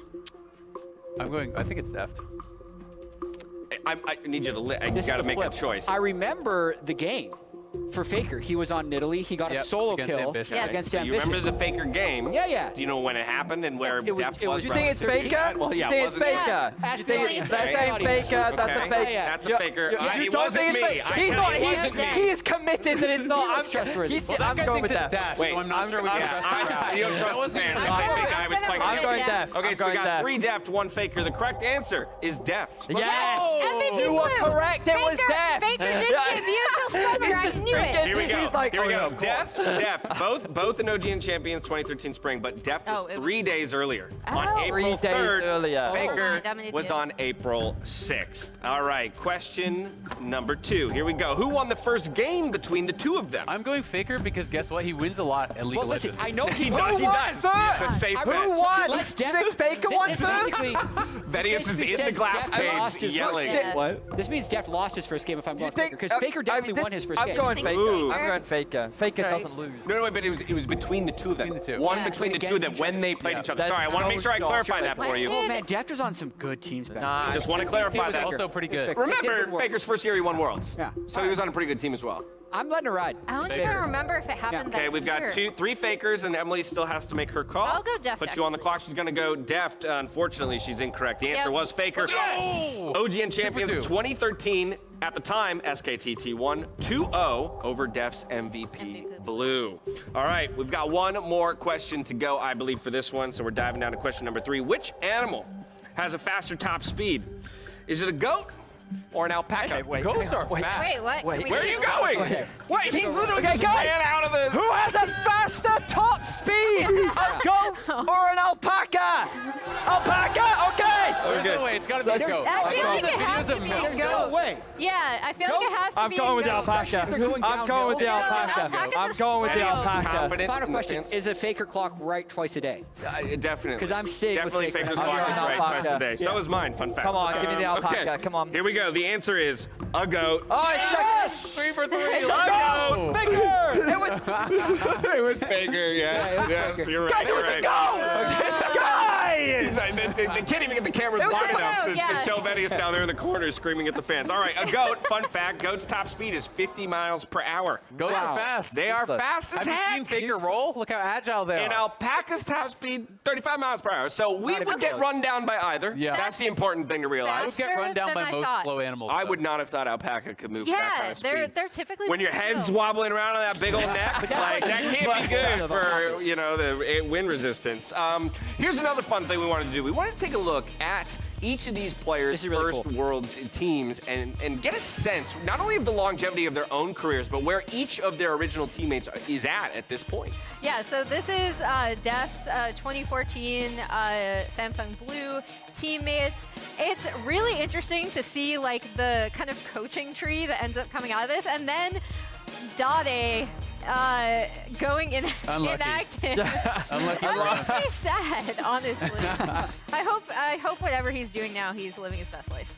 I hope so too. I hope that kind of for everybody. really if I'm being good honest. there, It's not a specific thing. What's so incredible to me is that when you look across these, we're going to see the contrast in a second, but you can see the different organizations that Deft has been with throughout his career as well. And I think that that's the craziest thing to me, because to be that successful over such a long period of time is one thing, but to find that success on so many different rosters in different environments is like such an incredibly difficult feat.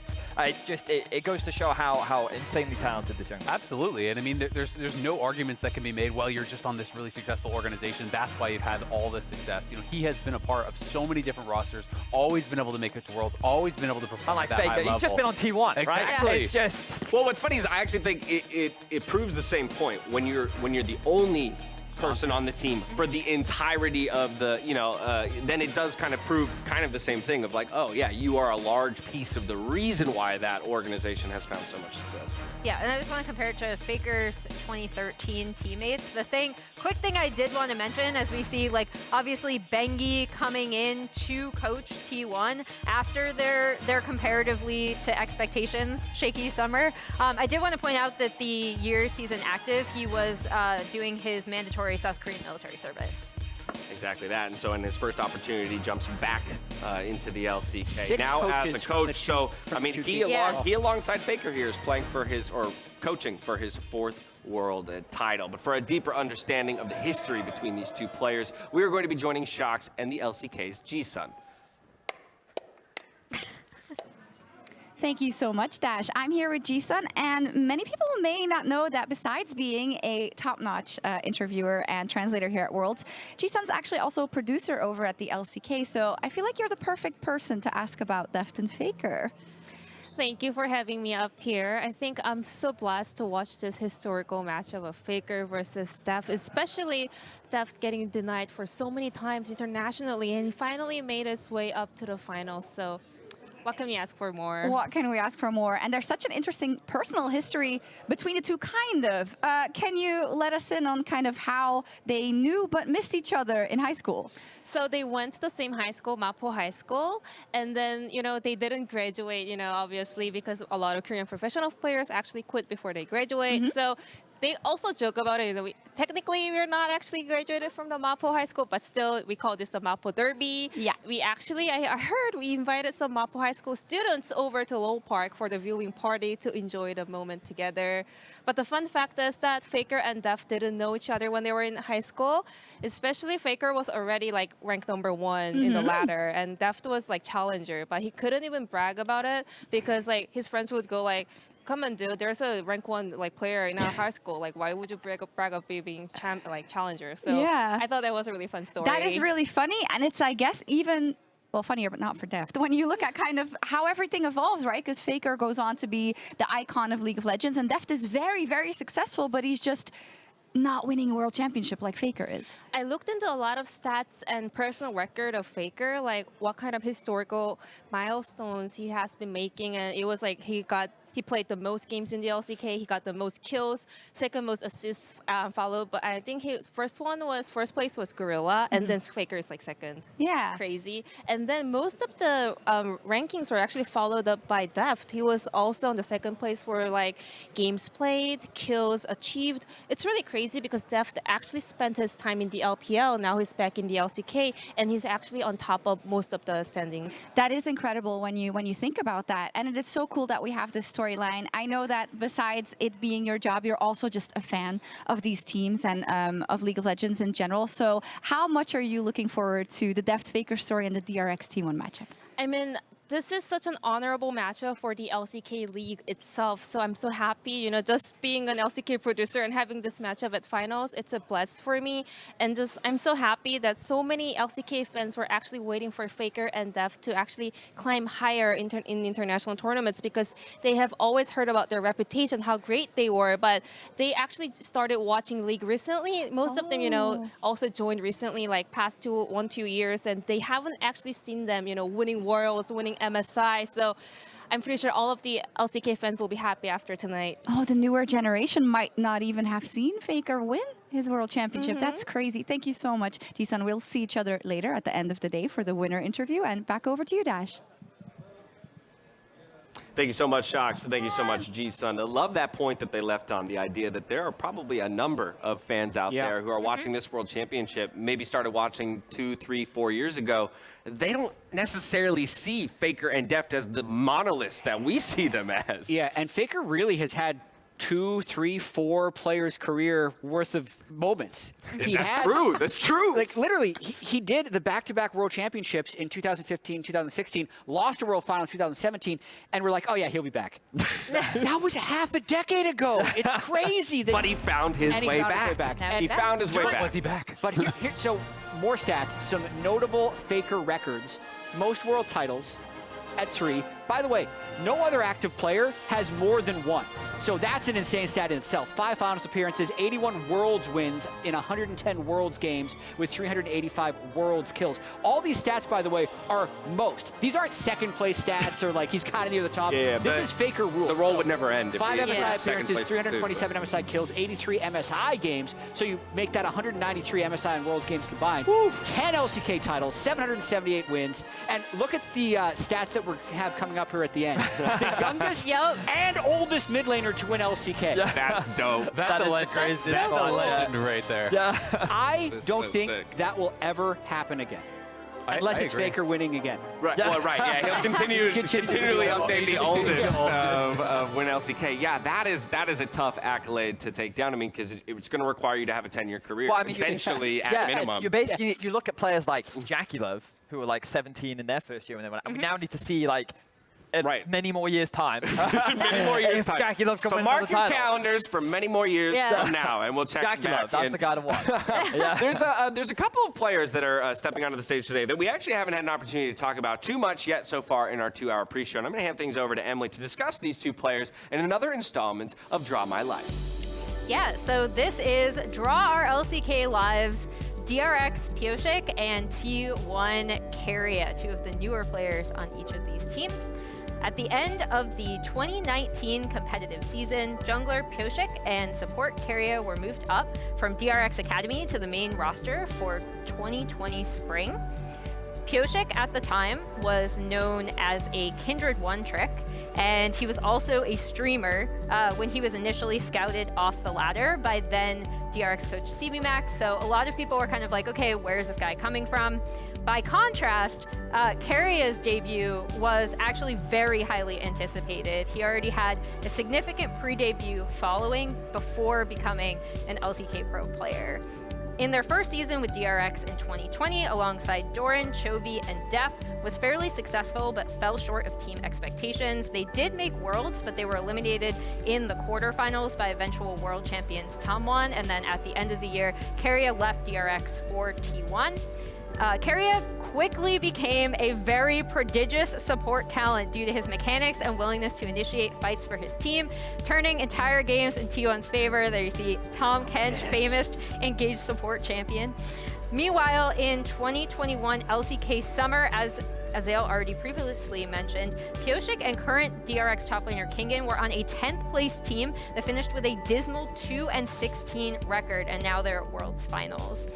And although he was very heavily criticized for his champion pool and decision-making, Pyosik was also bubbly and outgoing with a lot of flashes of mechanical brilliance.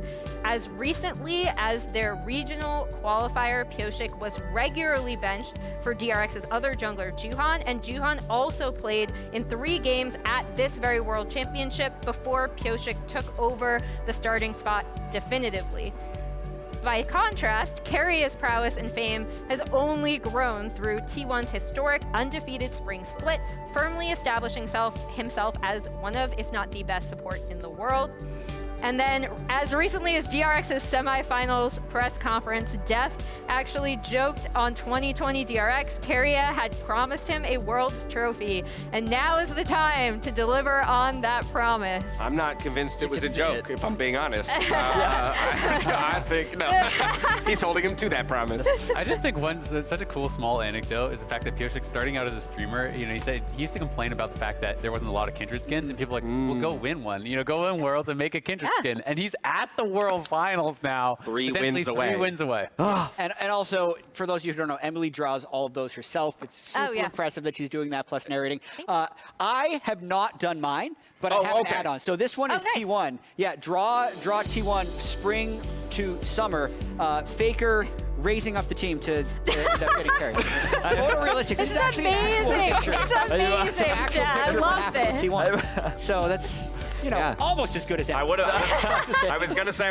you shouldn't have preempted that when I didn't draw this. Yeah. You think I could draw this? Absolutely You know not. me. Absolutely not. I've seen a pen in your hand, and it scares me every single time. All right, when we return, we're moving inside to the arena, and we're going to be checking in with our TriCast. We're also going to be catching up with none other than Mr. Beast. As we go, here is Vedius with T1's Road to the Finals. It's all come full circle. The most decorated org in World's history last lifted the title in California 2016. Now they've returned to reclaim it, once again in the Golden State. Here is their road back to the finals. With a lineup filled with young, hungry talent surrounding the greatest player of all time, T1 were expected to advance from Group A, where they were paired alongside 3 familiar faces from Worlds past, EDG, Cloud9, and Fnatic. And quite fittingly, their first game came against the reigning world champions in EDG. FLICKR on the backside trying to finish off Scout. FLICKR can't get it done. He goes in. He takes down Scout. That's going to be 1. Oner waiting over the wall. T1. Guma now running. They're split. They've been knocked down. They might just be knocked out. TP coming in from FLICKR for the triple for Guma. After their dominating win in Game 1, T1 were quickly brought down to earth by Fnatic and ended the first week of groups in a 3-way tie for first. But in the second round robin, the LCK Titans came back with a vengeance. FLICKR has never gone out second, and he is not looking to start today. T1 will take their time finishing this, but they will exit their group 5-1. In the quarterfinals, they were looking for revenge in a rematch of the MSI 2022 finals. It's RNG's world, and we're just living in it. It was time for another installment of the most played matchup on the international stage, the iconic T1 versus RNG. And with a monster performance from their top lane superstar Zeus, they had full control in Game 1. But on the blue side, it looked like the MSI champions were going to bounce back with a convincing win, as T1 went for a Hail Mary at the Elder Drake, and FLICKR once again proved why he is the GOAT. The ult is massive. The hostile takeover is big. Shadow on the backside. No, T1, how can you make this happen? You are absolutely slaughtering RNG. T1, when it matters, they stand, they deliver, and breathe. All the leads he built will fall away as T1 take the fight. T1's record versus LPL teams at Worlds 22 was a sparkling 5-0. But in the semi-finals, they would level up to face the ultimate raid boss from LPL champions JDG. And Game 1 certainly lived up to the hype. Drops down to Gumayushi, getting attacked himself, but he has GA, and they'll pop it off of the Jacks now as well. 3v5 continues on, out of the pit goes Zeus, Canavia 1 health, shut down, 3 369 goes for everything he can, and he can't find it. T1 were put under pressure, but the unkillable Demon King still had some tricks up his sleeve. They're going to double TP up there to try and trade for this dragon. My word. And it's in the fog as well. They have no idea. The realm ward. Oh, they spot Yumiushi. That ward is clutch, but do they have the time for it? They're running as fast as they can. It's going to be 369 TPing, and he'll buy time, but will it be enough? Kanavi needs to get into the pit. He's got so little time. Smite it away! T1's epic Baron call put the score tied at 1-1, and in Game 3, JDG decided to roll the dice in the top lane. They turn back, he burns a stopwatch, and that's going to be him safe. The barrel hits too. 369 does what he can, but he's got no team. Burns the stopwatch, immunes the fear, but it's not gonna matter! T1 had bounced back with 2 convincing wins, just 1 win away from making their first World Finals since 2017, and Game 4 became a triumphant return for the greatest organization of all time. The Nexus turrets fall! T1 back to the finals for the first time in 5 years, and a team full of homegrown, home-scouted talent, and a stomping Game 4 On their road to the final, T1 have beaten the reigning world champion, the reigning MSI champion, and the LPL champion. Only the final hurdle remains.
Red Bull gives you wings.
This is, I think, the greatest underdog story the Worlds has ever seen. DRX finished 6th in the LCK Summer. They clawed their way to Worlds in 2 back-to-back 5-game series in the regional gauntlet. Few experts and fans had any hopes that they would make a deep run at Worlds. This was their journey to finals. Our Cinderella story started back in Mexico City a little over a month ago. Turning the focus onto the dragon. It's stolen. Pioshik gets the soul. Deft gets the kill. Followed up by another for Pioshik. Breather still standing with the flash available. He's going to run for his life. Already from the get-go, DRX had smashed expectations and defeated the reigning MSI champions RNG in the opening game. The domination would continue throughout the play-ins as they went undefeated 5-0 to lock a spot in the group stage. After falling short to Rogue in the first week, questions surrounded what DRX could do, but they would bounce back, leaving the group stage with no doubt about their strength. Zeka goes in, and that time he gets his man. Pioshik still in hot pursuit, and Kingen has some vengeance to exact. Rogue, our ace, the game is over. The tie is broken, and DRX win the group. Although they were the first seed, they were still underdogs in their first matchup, facing the reigning world champions EDG, led by Def's old duo partner in the bot lane, Mako. Game 1 was a close-fought battle, with DRX falling short after a failed backdoor. Then we witnessed what was perhaps the most shocking moment in World's history. Def says TP! Def TP's to the top lane! They've got to get back to their base! They've got to answer him! Double and TP! Slantre going! They send more! Sedge gets the stun! But inside the pit, they're still playing for Baron! It's secured, but Def kills turret number 1! He kills turret number 2! And the Nexus is in his eyes! And he's gonna get the final! No! He is River! Spawns back up! He cannot get the stun, but he will pop the Guardian Angel!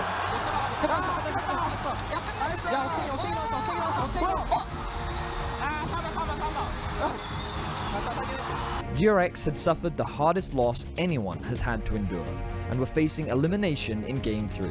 But they had been hardened by the tough journey throughout 2022, and went in with newfound confidence, pulling off a comeback for the history books. They got a summoner spell! Viper attack! Stays alive! Double stun!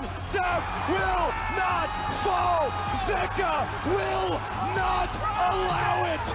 Going with the quadra kill! Deft, it's been 2,942 days since you made the last semi-final. What does it mean to finally be back? A touching moment as Def finally broke the curse. DRX had shown resilience once again, but they would need to step it up even more for the semi-finals as they faced the LCK Summer Champions, Gen G. During the regular season, DRX hadn't won a single game against Gen G, and they hadn't beaten them since June 2021. And Game 1 was the same story. Down, Zeka, the knock-up now coming in. The Soraka healing will not be enough. DRX have yet to find a win against Gen G, and this game is not the game where it'll happen. Once again, DRX were on the back foot, but as was the case versus EDG, when the pressure rose, they stepped up. Lehens has the flash, has the ult. For the stuns, now gonna find the lockdown, immediately gonna get the reset. Now he's the car making going forward, and Brother will kill Brother as a hostile takeover gets the job done.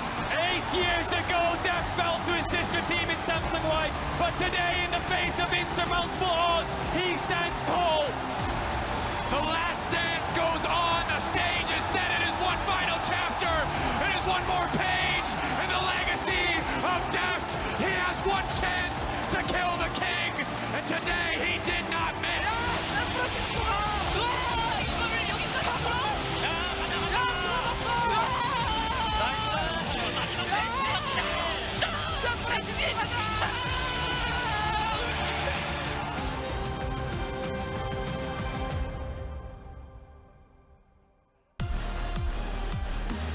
Welcome back to Worlds 2022 here at the finals. Fans are making their way into the arena now. The excitement is coming to an absolute spearhead. It is under 1 hour until the action commences. Kobe and Cajal are here with me. I could not be more ready for this. I'm so excited. I'm actually from the Bay Area, so this one is super special here to be in the Chase Center in San Francisco. It's going to be amazing, isn't it? FLICKR and Deft, the storylines write themselves. I think there's fans on both sides. Both sides want either side to win. I think no matter what, when we leave this arena, we'll leave happy seeing one of them lift that trophy. We'll be happy, and we'll also be crying. I know it no matter what at the end of this series. It's been such an incredible journey, honestly, for both of them, but only one gets to lift the trophy. The competition is going to be fierce. I know myself and a lot of people, you guys included, are hoping for nothing less than 5 games. Gotta give us 5, right? This is such a special finals. DRX have always been pushed to the absolute limits, and we'll see if T1 can do the same thing again. And when they're pushed to those limits, as Vedius was telling us, they step up time and again, but they're going up against the greatest org and the greatest player to ever do it. That showdown is coming at us here in just about an hour. But as we continue to ready up for this Clash of Titans, we're joining a special guest at the State Farm Analyst Desk. Thank you so much, Captain Flowers. Looking good over there, gents. Can't wait to get back to them, and we will be there in due time to sky things up. But we weren't going to let this series get underway without first talking to Mr. Beast. Mr. Beast, welcome to the desk. We were just talking to you. We were asking, first ever World Finals? Yeah, this is my first time ever being here. And for people who are like me who have watched online for years, coming to the stadium is crazy. I mean, it's still filling in, but I can already tell if someone gets a solo kill or something wild like that, it's going to erupt. I'm so excited. Man, I mean, even for me, like we were just talking, this is my 7th Worlds. It's crazy for me. When you get in here, the atmosphere is so good. Yeah. I mean, and to be restored to this, right? I mean, we were kind of reminiscing a couple of years during the pandemic. We didn't get this feeling that what you're about to experience. You've been following Worlds the whole way, or where are you at in terms of your, your watching patterns? I usually come in later on. Yeah, fair enough. Yeah, honestly, it's been pretty exciting. Especially, I just can't get over when the inhib respawn right as he's on the last hit the deck. Yeah. I was kind of loosely watching up to that point, and then when I saw that moment, I was hooked. That was wild. Did that make? But okay, so now I'm gonna jump to this pretty early. Does that make you like instantly a Def fan and a DRX fan for that moment, or are you on the T1 train like a lot of people are just for being the dynasty? Well, the problem is they're both very likable, so it's hard to pick. But personally, damn those likable teams. Yeah, I know, right? But I've been watching for a very long time, and it's been like half a decade, right? Yeah. FLICKR got one, so I kind of, for nostalgia reasons, want to see him get another one. I don't know if we want to jump right into predictions. Yo, this it just goes to show, though, how I think how this finals tugs at people's heartstrings, right? Because you've got that Deft moment, and you have his entire 10-year history to get to this point, and then FLICKR, likewise, for those of us, especially those of us who have been around since the beginning. Yeah. What if he could get back on that throne? Oh my God, how sweet that would be. Yeah, I mean, being able to see the emotion on his face after all these years of not getting it, after getting it so consistently, would be so priceless. Yeah, there was a crazy moment, and he won 2 in a row. Then 2017, he lost in the finals. Kind of looked back. Everyone was like, "Oh yeah, he'll be back." Yeah. And we're like, that was in 2017. Like, that's 5 or 6 seasons ago that happened. So I agree with you. The story for him winning it again would be pretty awesome. But I mean, I think that's kind of the beauty of this matchup is that it's like because they are two such likable teams that have such incredible stories, whoever wins, you have to be really happy for them. Absolutely. I'm going to ask you a more generalistic question, but just when it comes to League of Legends, what is it about the game that you enjoy, either as a player or a spectator? What drew you to League as opposed to something else? Honestly, it's just a lot of fun for me. It's like the only game the last 10 years, or probably like 8 years that I've just been able to play every night for a couple hours before bed and actually enjoy. Everything else comes and goes. Yeah. But for me, League is just priceless. Wait, how many games do you have this season? This season, probably only like 100. Okay, Yeah. okay. You're like every night a couple of games. Yeah. No, over my He's a life, grinder. probably way too many. No, I know. I'd be scared to look at my career-long stats. Oh my God. You know? They track that. I know, that's why I'm scared to look at them, and I probably won't. Well, they can pull it up, right? Everyone just tweeted at them. Somebody will dig it up by the end of the day. I'm certain of it. Exposed. San Francisco. Is this your first time to San Francisco? No. How are you experiencing the city? Done anything while you're here? No, mostly just coming here for the game. Okay. And like I said, it's still, even just looking back, so crazy. So this whole place is sold out, right? Yeah, That's wild. Yeah, we got 20-something minutes to get everybody in here. I bet you they're working overtime right now. Yeah, on the line to get people in. Azil, you got something? I've got to put the screws to you. I got a hard-hitting question here. Here we go. There's been some rumors. Are you going to buy an LCS team? Oh, gosh. Boom. Well, yeah, 100%. Now, let's go! The question is more when. Okay. Because if we do it, I want to have a team that makes it to a stage like this. Oh, I like that. Yes. We got to get the right pieces in place before we Okay. pull the trigger. You're giving me all the right answers here. I'm signed up. So at least it might be another year or two, but yeah, 100%. Yeah, no doubt in my mind. We've got patience. We had all kinds of contingencies. Like, what if he just, he gives us kind of that pass, the pass answer. Where you just went straight in. I've wanted one. Like I mean, that. for the last 3 years. It's just, we just have a lot going on. But mostly, Yeah, you do have a lot going on. But if we do it, I just want, we got to find some way to break the NA curse. Totally. So, yeah. Totally. I don't know if we've cracked that code yet. I was about to ask, did you feel like you've seen something that nobody else in North America has seen? We'll see. What's when the we answer come for around, us? we'll have an answer. He can't give you the secret sauce. He just said he wants to make the finals in a couple years here. Yeah, fair Those enough. are trade All right. secrets, Yeah, Stash. fair enough. Calm down. I get it. All right, well, then let's bring our attention back to this series at hand. You've got reasons to root for either squad, but I do want to know where your heart lies in all of this, and then who you think is actually going to take it. Who I think is, well, like I said, it's hard because you want DRX to be the first team from play-ins to make it and win to show that there's a chance for anyone. But like I said, for nostalgia reasons, I really want to see FLICKR win again. I would give anything just to see the look on his face when he wins. It's just going to be priceless. He's going for the unkillable Demon King himself. Yes. If there was a champion of all 150-something that could be pulled out in the World Finals that would make you over the moon, what would that? I already know the answer there. No, that's why I was excited to ask this question. What would that champion be? Oh, Pike, 100%. Pike? I want to see Pike. Oh, let's go. Spicy. I love Pike. Oh, I thought you were going the other way, like a champion that no one can pick or ban. If you just say Yumi, and then everyone would cheer. I understand that you like Pike. Pike, The please. anti-Yumi. Please, someone play Pike. That would make my day. I gotta love it. You did say T1. Like Isaiah, I'm gonna put the screws to you. Series score. What's the official series score prediction? Please. Coming out of Mr. Beast. Please go to Game 5. That would be great. We're all here. We want to have a fun time. Yes. I want to see a Game 5 with everything on the line, and I think that would be amazing. This man knows what's up. It's all about Game 5s. That's what every single person in here is hoping for. Even if you want it to break one way or the other, Jat, at the end of the day, we want it to go the distance. We absolutely do. The last time we had Worlds in North America, we did get a Game 5. T1 won the first two, Samsung won the next two, T1 won the Game 5. I could go for the same story. That would be good. That would be good. And it would let you experience your first Silver Scrapes live. Oh! yeah. There's so much to hope for. Mr. Beast, thank you so much for joining us. I hope you enjoy the show. Go find your seat, settle in, grab a drink, and we'll get the rest of this all teed up. Now, while Worlds is the pinnacle of any player's career, for two veterans here on our stage, our featured matchup presented by Mercedes-Benz, it's going to settle a score that's began in high school and took them all the way to the top of the world.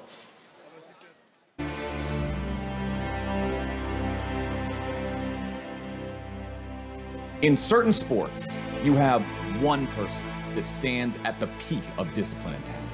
Someone that embodies everything it means to be a professional athlete and master in their chosen sport. Notoriety-wise, the name FLICKR will never, ever be overshadowed by anyone, because his name echoes across not only League of Legends, but esports itself. We saw him rise with one of the greatest teams of all time, and that team would become the first and only team to win 3 world championships. There were many great players back then, players that were talented and could perform mechanically, but watching FLICKR play Shockwave comes through FLICKR! Just absolutely was way more. devastates the ranks. You watched him perform moves so precise and creative that it just lit something up within you. It's the feeling you get when you're watching something magical, something special, something truly unique. A living legend playing in the flesh, the game that you love, that we love, to perfection. It is a pure, distilled passion put on a screen in front of you, and you don't want to look away even for a second. Oh, look at the cleanse, look at the moves! FLICKR, what was that? Flash ult. They've caught FLICKR. They've got the CC. The mid laner is down. The SKT dynasty is over. All hail the new kings, Samsung Galaxy. Watching FLICKR lose in 2017, I think, was heartbreaking. Everyone has a little bit of FLICKR in them, no matter who you are. You can be a fan of Damwon, you can be a fan of JDG, you can be an LPL fan, you can be an LEC fan, but everyone celebrates when FLICKR wins, and everyone feels a little bit of heartbreak when FLICKR loses. It marked the end of an era, as SKT would change their lineup and then fail to make Worlds the following year. The hardships faced by FLICKR in 2017 and afterwards just show how impressive it is for him and the now T1 squad to return to the finals 5 years later. While FLICKR was being heralded as the greatest player in league history, there was another player coming into the league at the same time, from the same country, and even from the same school. Deft goes back in, flashes aggressive pawn, needs to kite away. Deft, what the hell? Gets a triple kill, gets the quadra, gets the pentakill! Deft's story is of a player that, despite having great talent, was always overshadowed by other legends because he lacked the ultimate trophy. He has never made World Finals before. He has never won Worlds. But what about what he has done? Remember, international viewers, he has won MSI. He has won Champions. He has won the LCK. He has won the LPL. He has proven himself on multiple different rosters, even going to Worlds with 5 different teams, the most out of any other player. I think it speaks volumes to Deft's ability to adapt and play at the highest level, that he has been able to qualify for Worlds with so many different rosters. Even so, no one seriously considered that they would reach finals until they beat EDG. Viper attack, stays alive, double stun, Deft will not fall, Zeka will not allow it, going with the quadra kill. For Deft, the emotion overcame him as he had finally caught up to his past. This is his time to step out of the shadows, to finally earn that world title he has been fighting for so damn long. And he knows that everything he has worked for over 9 years has led to this point. If you compare these two legends in the LoL Esports scene, you see 2 incredible talents and 2 incredibly different journeys. FLICKR, able to stay in one organization and define that organization for his entire career, taking on the challenge of training new and promising rookies. And then you have Deft, proving himself on multiple rosters, able to take each one to Worlds, showing no matter who he plays with, he will perform. This story seems to have been set in the stars as the 2 schoolmates finally face off in a World Championship final. FLICKR, a god of league, back after the heartbreak 5 long years ago, the king returns to claim his throne. Standing across the rift in his first Worlds Finals is Deft. This is undoubtedly the most important day in his career, and he has clearly put his heart and his soul into final game. Overlooked no longer, he knows that beating FLICKR and T1 is going to be the fight of his life, but it is one that he is well prepared for. Watching both of these monumental talents on the Rift face off for the ultimate title is a once-in-a-lifetime story and spectacle. Both have faced heartbreak, written off as though their careers were finished, and yet both of them stand here today. But one, and only one, will be victorious.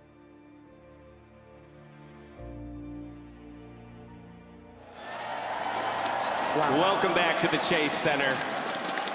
FLICKR and Deft, so deserving of being the Mercedes-Benz featured matchup. And while they are the 2 most storied players stepping onto the stage today, they unfortunately don't get to lane against each other. And so when it comes to breaking down the matchups, unless I like where Zale's head is at. I like where his head is at. But let's go ahead and pretend like they play the game the way it should be, okay, for the sake of argument. And I think at this time it is proper for us to start breaking down each of the lanes. I'm going to start in the mid lane, and while we discuss, I want you at home in chat to be spamming which of the 2 mids you think is the better mid here in World And this Finals. isn't like better mid, because everyone would answer FLICKR. It's better mid at World 2022. Yeah. Yes, and that's Spoiler, why everyone's still going to answer. Also that. He just garnered a couple votes for Zeka, I think. But that means it's our job to explain why it is that Zeka should be considered or even a part of this conversation in the debate. So we have to start with the GOAT, I think that when we look at FLICKR, not only are his accomplishments incredibly impressive,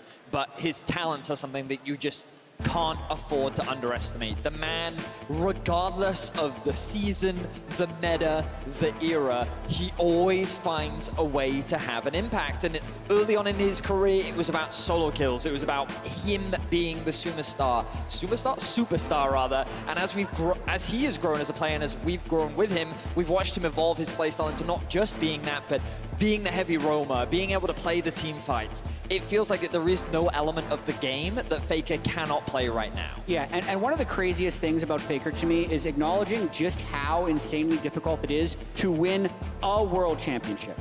Just a single one. Yeah. There is no other active player who has more than one. If FLICKR wins 3 of his next 5 games, he will have 4. I mean, it's really incredible. The longevity that this guy has had, the discipline that it actually takes to become the best player in the world and then maintain it for nearly a decade, at that top level is truly unparalleled in our sport at all. It is just so amazing to see that he has been able to adapt his play year over year to always find a way to contribute to teams at the very highest level. And by contrast, I actually have seen people compare like his initial debut and like meteoric rise in 2013 to what's happening with Zeka now. And I actually think it's a bit of a specious comparison and underrates how much Zeka has improved since his initial debut. His LPL days, he was pretty shaky. Even this past LCK season, he was strong, but not like nearly what we've seen from him at this tournament, and he's such a huge part of how DRX got to this matchup in the first place. And I think that's why it's so amazing, is that it is so surprising, right? That this guy was able to come out. Yes, he did have some high highs in the LCK, but he had never been able to really maintain that level week over week.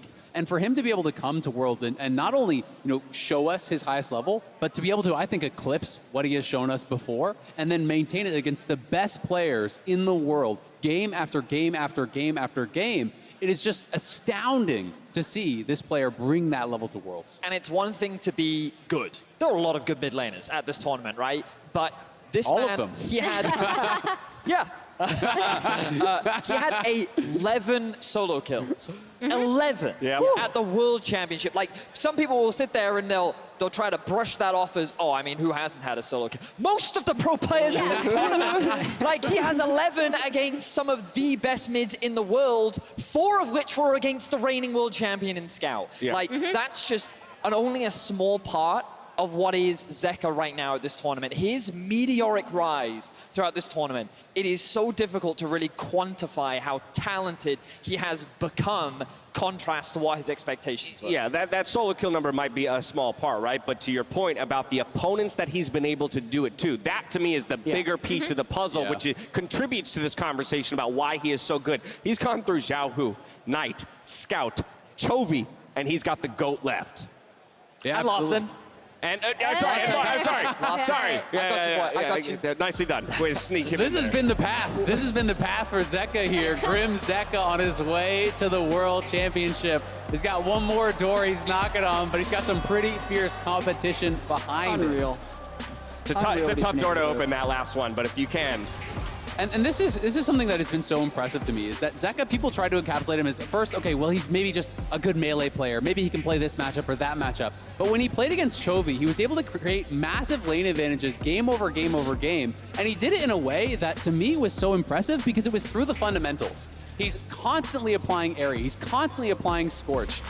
By the time the Herald crashes and they get first tower, he missed only 5 out of a possible 114 CS. Wow. It's absolutely remarkable. He's never overspending mana. He's using almost exclusively auto attacks to get those last CS, using the W, which is his lowest mana cost ability, to constantly be applying Oblivion or healing debuff, to constantly be applying that Scorch and that Airy, and to chunk Chovy down. He non-stop keeps the push, takes 2 plates solo against Chovy. This guy who is considered to be, by most, the best laner in the world, he just straight up Chovy. Like, he beat him with the fundamentals. When I went back to watch this game, I was expecting, okay, there's going to be that moment where it's that backbreaker where Chovy makes a big mistake, and then all of a sudden, all right, well, now you can't compete because you're too far behind. It never happened. He just played the whole lane perfectly. It's really, really incredible to watch.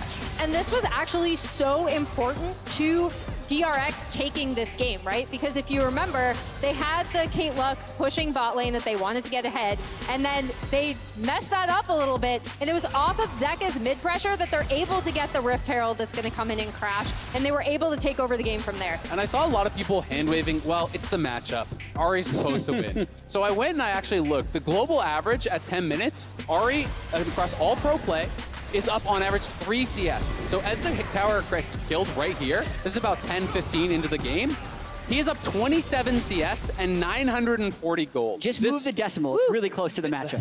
This was not a standard matchup. This was incredible dominance against, again, let me say it, the best laner in the world, Chovy. It's just remarkable, and he did it every game, not necessarily to this degree, but he laned incredibly well against him in all matchups. And again, this was not him on the Sylas. This is him playing a ranged matchup, which is one of the things he was criticized for largely in the LCK. Yeah, and I think that's super important as well, right? Like, I'm glad you chose this matchup specifically because his laning was not only stupendous, but it was on the Ahri, and then in the previous quarterfinals when we did see EDG be like, okay, we'll just take Akali and Sylas out. Solo kill. He actually came out with like a really strong Azir performance as well. So he's grown so much as a player that now we can't just say, oh, it's the Akali, oh, it's the Sylas, like people were kind of saying during play-ins when he was popping off then. He's had to stretch and evolve so much, but what a success story it's been here at Worlds so far. Now, while you in chat continue to vote, Zeka is going to share his thoughts on challenging the unkillable Demon King. 안녕하세요. DRX에서 미드를 맡고 있는 제카 김건우라고 합니다. 일단은 저희가 이제 선발전부터 이제 결승까지 올라오면서 많은 일들이 있었는데 결국에 저희가 다 이기면서 많은 성장도 했고 그걸 바탕으로 좀 더 많이 잘해줬다 생각해서 일단 오늘 경기까지 이겨서 이제는 솔직히 두려울 것도 없고 그냥 일단 오늘 경기에 이긴 거에 대해서는 아직까지도 솔직히 약간 현실성 없고 약간 실감이 안 되는데 결승에 올라간 것도 너무 좋고 그래서 네, 잘할 것 같아요. 결승 가서도. 일단은 페이커 선수가 이제 롤 역사상 제일 위대한 선수고 이제 제가 약간 도전하는 그런 입장이라서 제가 끌어낸다기보다는 그냥 약간 도전하는 마음으로 가게 될 것 같습니다. 근데 제가 잘한다면 판당 5번은 내보도록 하겠습니다. 신도 피를 흘린다는 걸 제가 직접 보여드리겠습니다.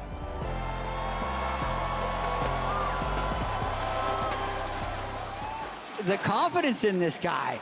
5 solo kills a game, that's surely mean. But I was going to say, would you not have that confidence he said, at this if point he's good enough. If he's good enough, yeah. But I will say, one thing that has impressed me about DRX is how they're not letting the pressure of what they've done get to them. It's not like, oh yeah, we're the 4 seed, we'll never beat Gen G, the 1 seed from the LCK. Oh, we'll never beat FLICKR. They're saying, actually, no, we're just having fun, not really acknowledging what's happening and how well and fondly they will look back on this in 5 years if they pull it off. And they're just in the moment, which is, I think, super key. The cool thing I thought got from that was how he says, like, it's more like I'm challenging him than dethroning him. So even like the line, like, oh, gods can bleed, like he's still giving so much respect to FLICKR and his history. I just think we are witnessing history either way, right? It is FLICKR returning to the throne, or it is what I believe to be a new mid lane god being born, right? You know, this is one of the most impressive, if not, arguably the most impressive international debut from a player ever. And to cap it off by taking down the undisputed greatest player of all time in the mid lane is nothing short of a storybook ending.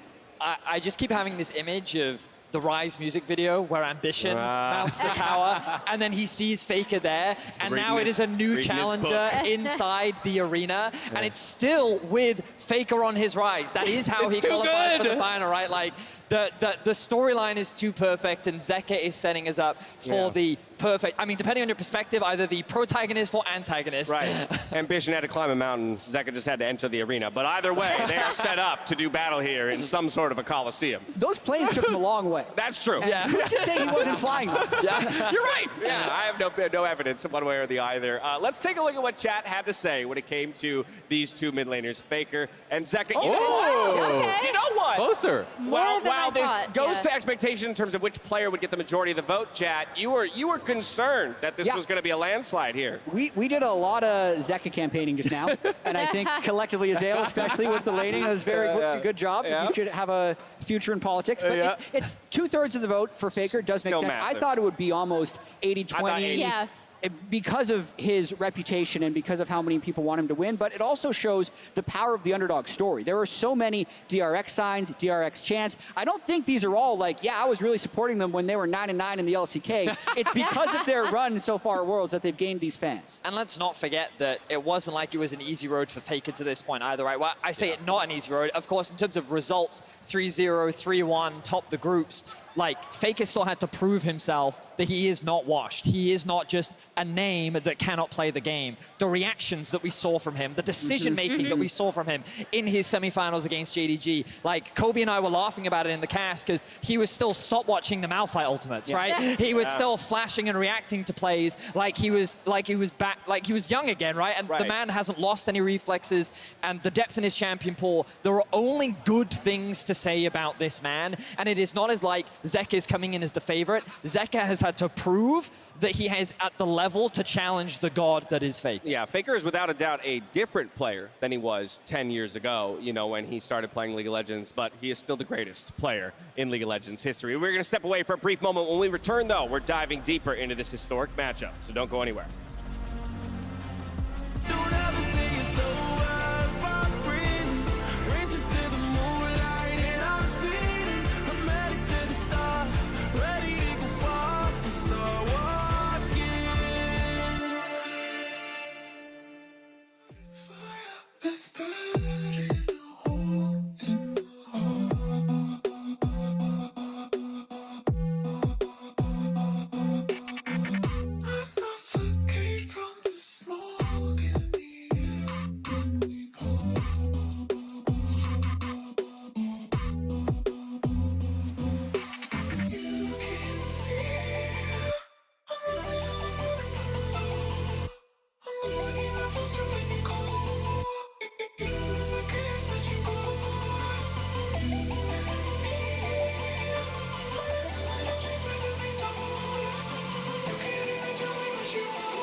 Welcome back to Worlds at 2022 in the Chase Center as we gear up for T1 versus DRX. A quick note for those of you at home, we have a slight delay with the opening ceremony. Just means we have a little bit more time to talk about. So Vedius is instead going to break out into song and dance for the next 15 minutes. Are you guys familiar with Reckless with My Heart? And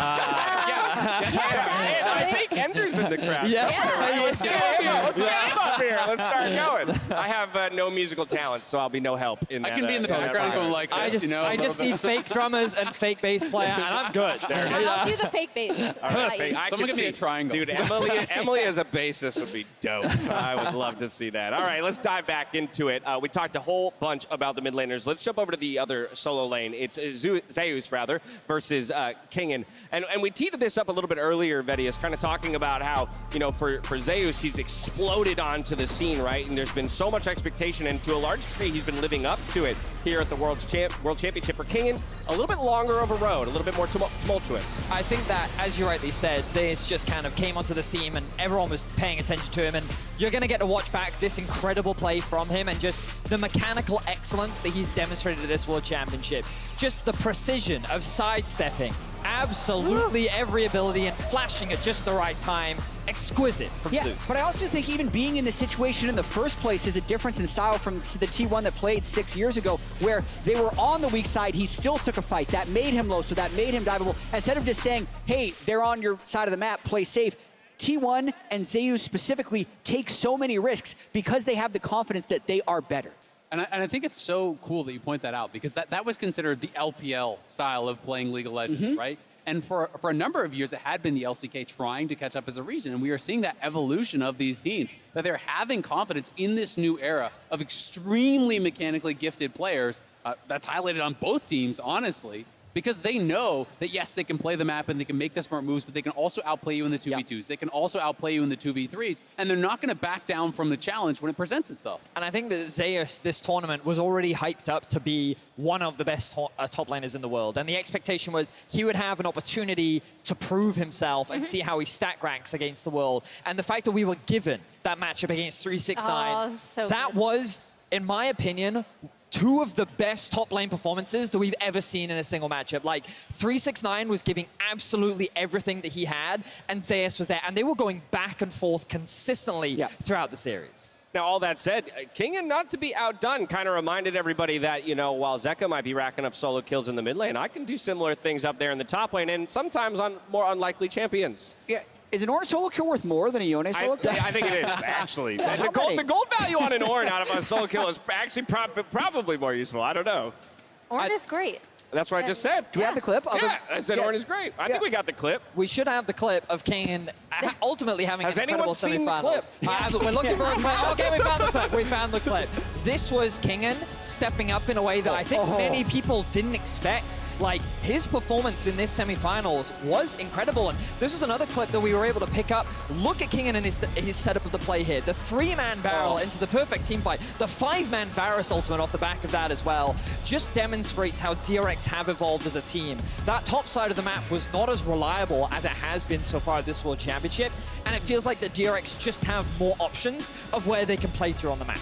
Yeah, it's actually so important that Kingen has showed up at this tournament. We covered this at the top of the day as well, but the big thing is Kingen actually was, like, his debut was pretty hyped. Like, people were really excited to see him come out, and he didn't, like, you know, Zeus came out, people like Chronicler were watching him in Challengers being like, I can't wait until this kid debuts, like, he's gonna be great. Kingen kind of had the same thing, didn't really deliver on it, and I think the most impressive thing for him on DRX now is, like you saw in that Dragon fight, how well he's been able to set up and coordinate with his team and the communication that they seem to have. And I think the reality is every one of these players has been playing incredibly well. It's just hard to not get overshadowed sometimes by a player like Zeka's performance, right? Yeah. You know, Kingen has been amazing. He's just silently smurfing in the background, right? Like, he's being able to consistently make great opportunities for his team. He's been able to really be a rock for them in the top lane. He's been able to step up when it really matters. And I think it's so important to have these players all having their moments, all being able to step up, because you would have fallen apart against so many of these tough teams that you've already had to play otherwise. And when we look at his road to get to this point, Flandre in the quarterfinals, Doran in the semifinals. When you look at the other side with Breathe and 369, you would quite easily argue that Zeus has had the harder of the roads in terms of getting to this point. That's not to say that Kingen hasn't demonstrated what he's capable of, but this will be his ultimate test as a player. Yeah. Because when we look across the board, this is one of the lanes where it feels like overwhelmingly T1 have the advantage, and Kingen is going to have to continue to show up if he doesn't want to be a detriment to his team. 1000% agree, but that's where I'm actually going to harken back to, I think, words that Cadrel uttered during that previous series. Best series that Kingen has ever played, calling it out right then and there. And so that's exactly the kind of trajectory you want to be on if you're going to be able to challenge Zeus in the finals. Oh, and I think that's kind of the beauty of being the underdog literally every single step of the way, right? Is that it's like, is it really any more intimidating to be going up against T1 when no one thought you would beat Gen G and no one thought you would even make it to Worlds? No one thought you would do anything. Yeah. I mean, so Azale, you mentioned how, I mean, obviously you get to the World Championship, you got 10 players on the stage, some of them maybe overshadowing others. Let's talk about the players who live in the shadows. That would be the junglers. The jungle. Pyosik, yes, exactly. He knew where I was going. Owner and Pyosik. These two guys who have to operate as facilitators around all three of their lanes at different times. What's interesting is when you look at their stats, they are actually very similar.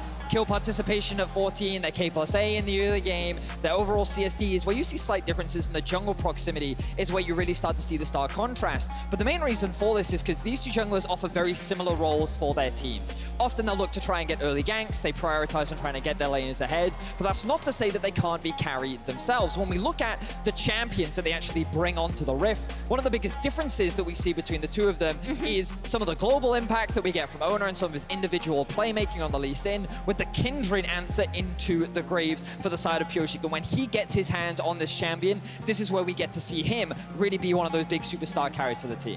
Yeah, Jat pointed this out earlier in his draft comparison on red side and blue side, but the fact that Pyosik, because Pyosik is the Kindred mark, right? Like he was a Kindred one trick off the ladder. It's actually really huge that he has this matchup. It's opened up a lot of more draft flexibility to DRX, in addition to these creative pushing bot lanes that they like to play.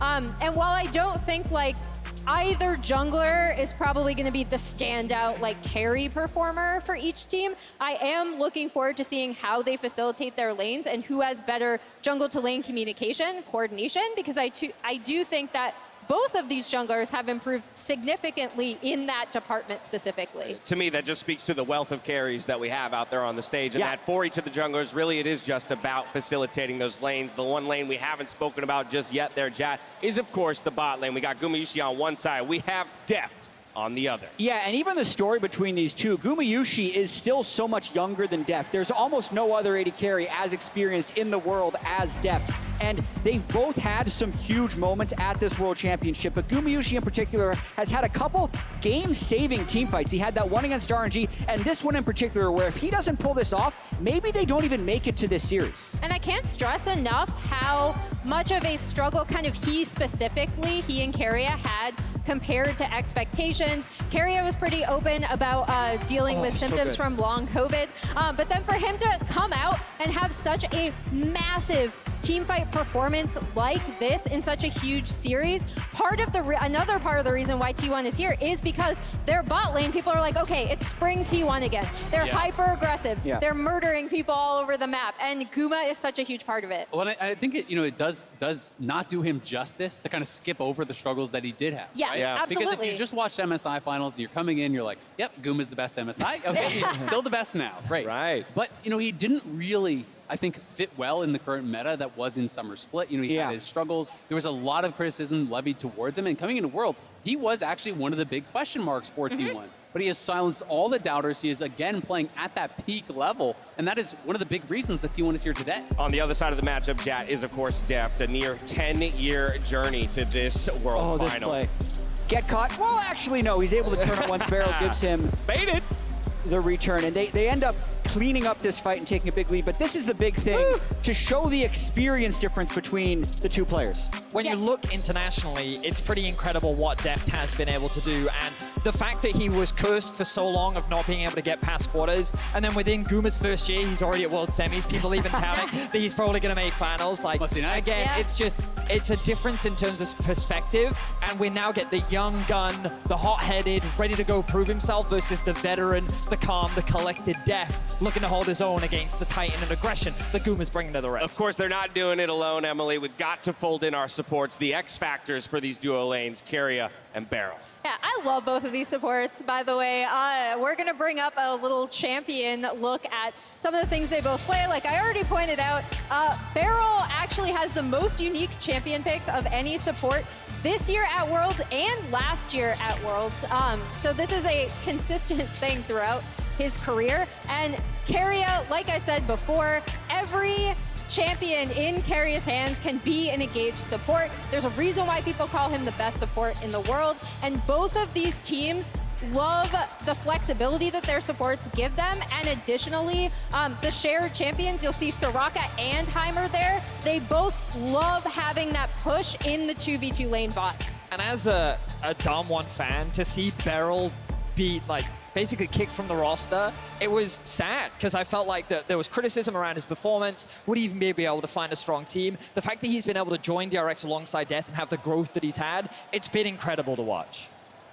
And we can see the opening ceremony is almost ready to start. One note about these World Finals, it's Beryl's third World Final, but those were COVID years where you didn't have the spectacle before the match. That's going to just do crazy things to their nerves and their adrenaline. FLICKR has been here before, and the team's ability to stay calm throughout this will be critically important. There you have it. We've run through every single one of the matchups. We've given you the stories of each of these teams over the course of the year, over the course of the histories of those organizations. On one side, we have T1, the winningest organization in the history of League of Legends. On the other side, it's Deft and DRX looking to take them down and start a dynasty of their own. With all that settled, it's time to get down to the stage for the opening ceremony presented by MasterCard.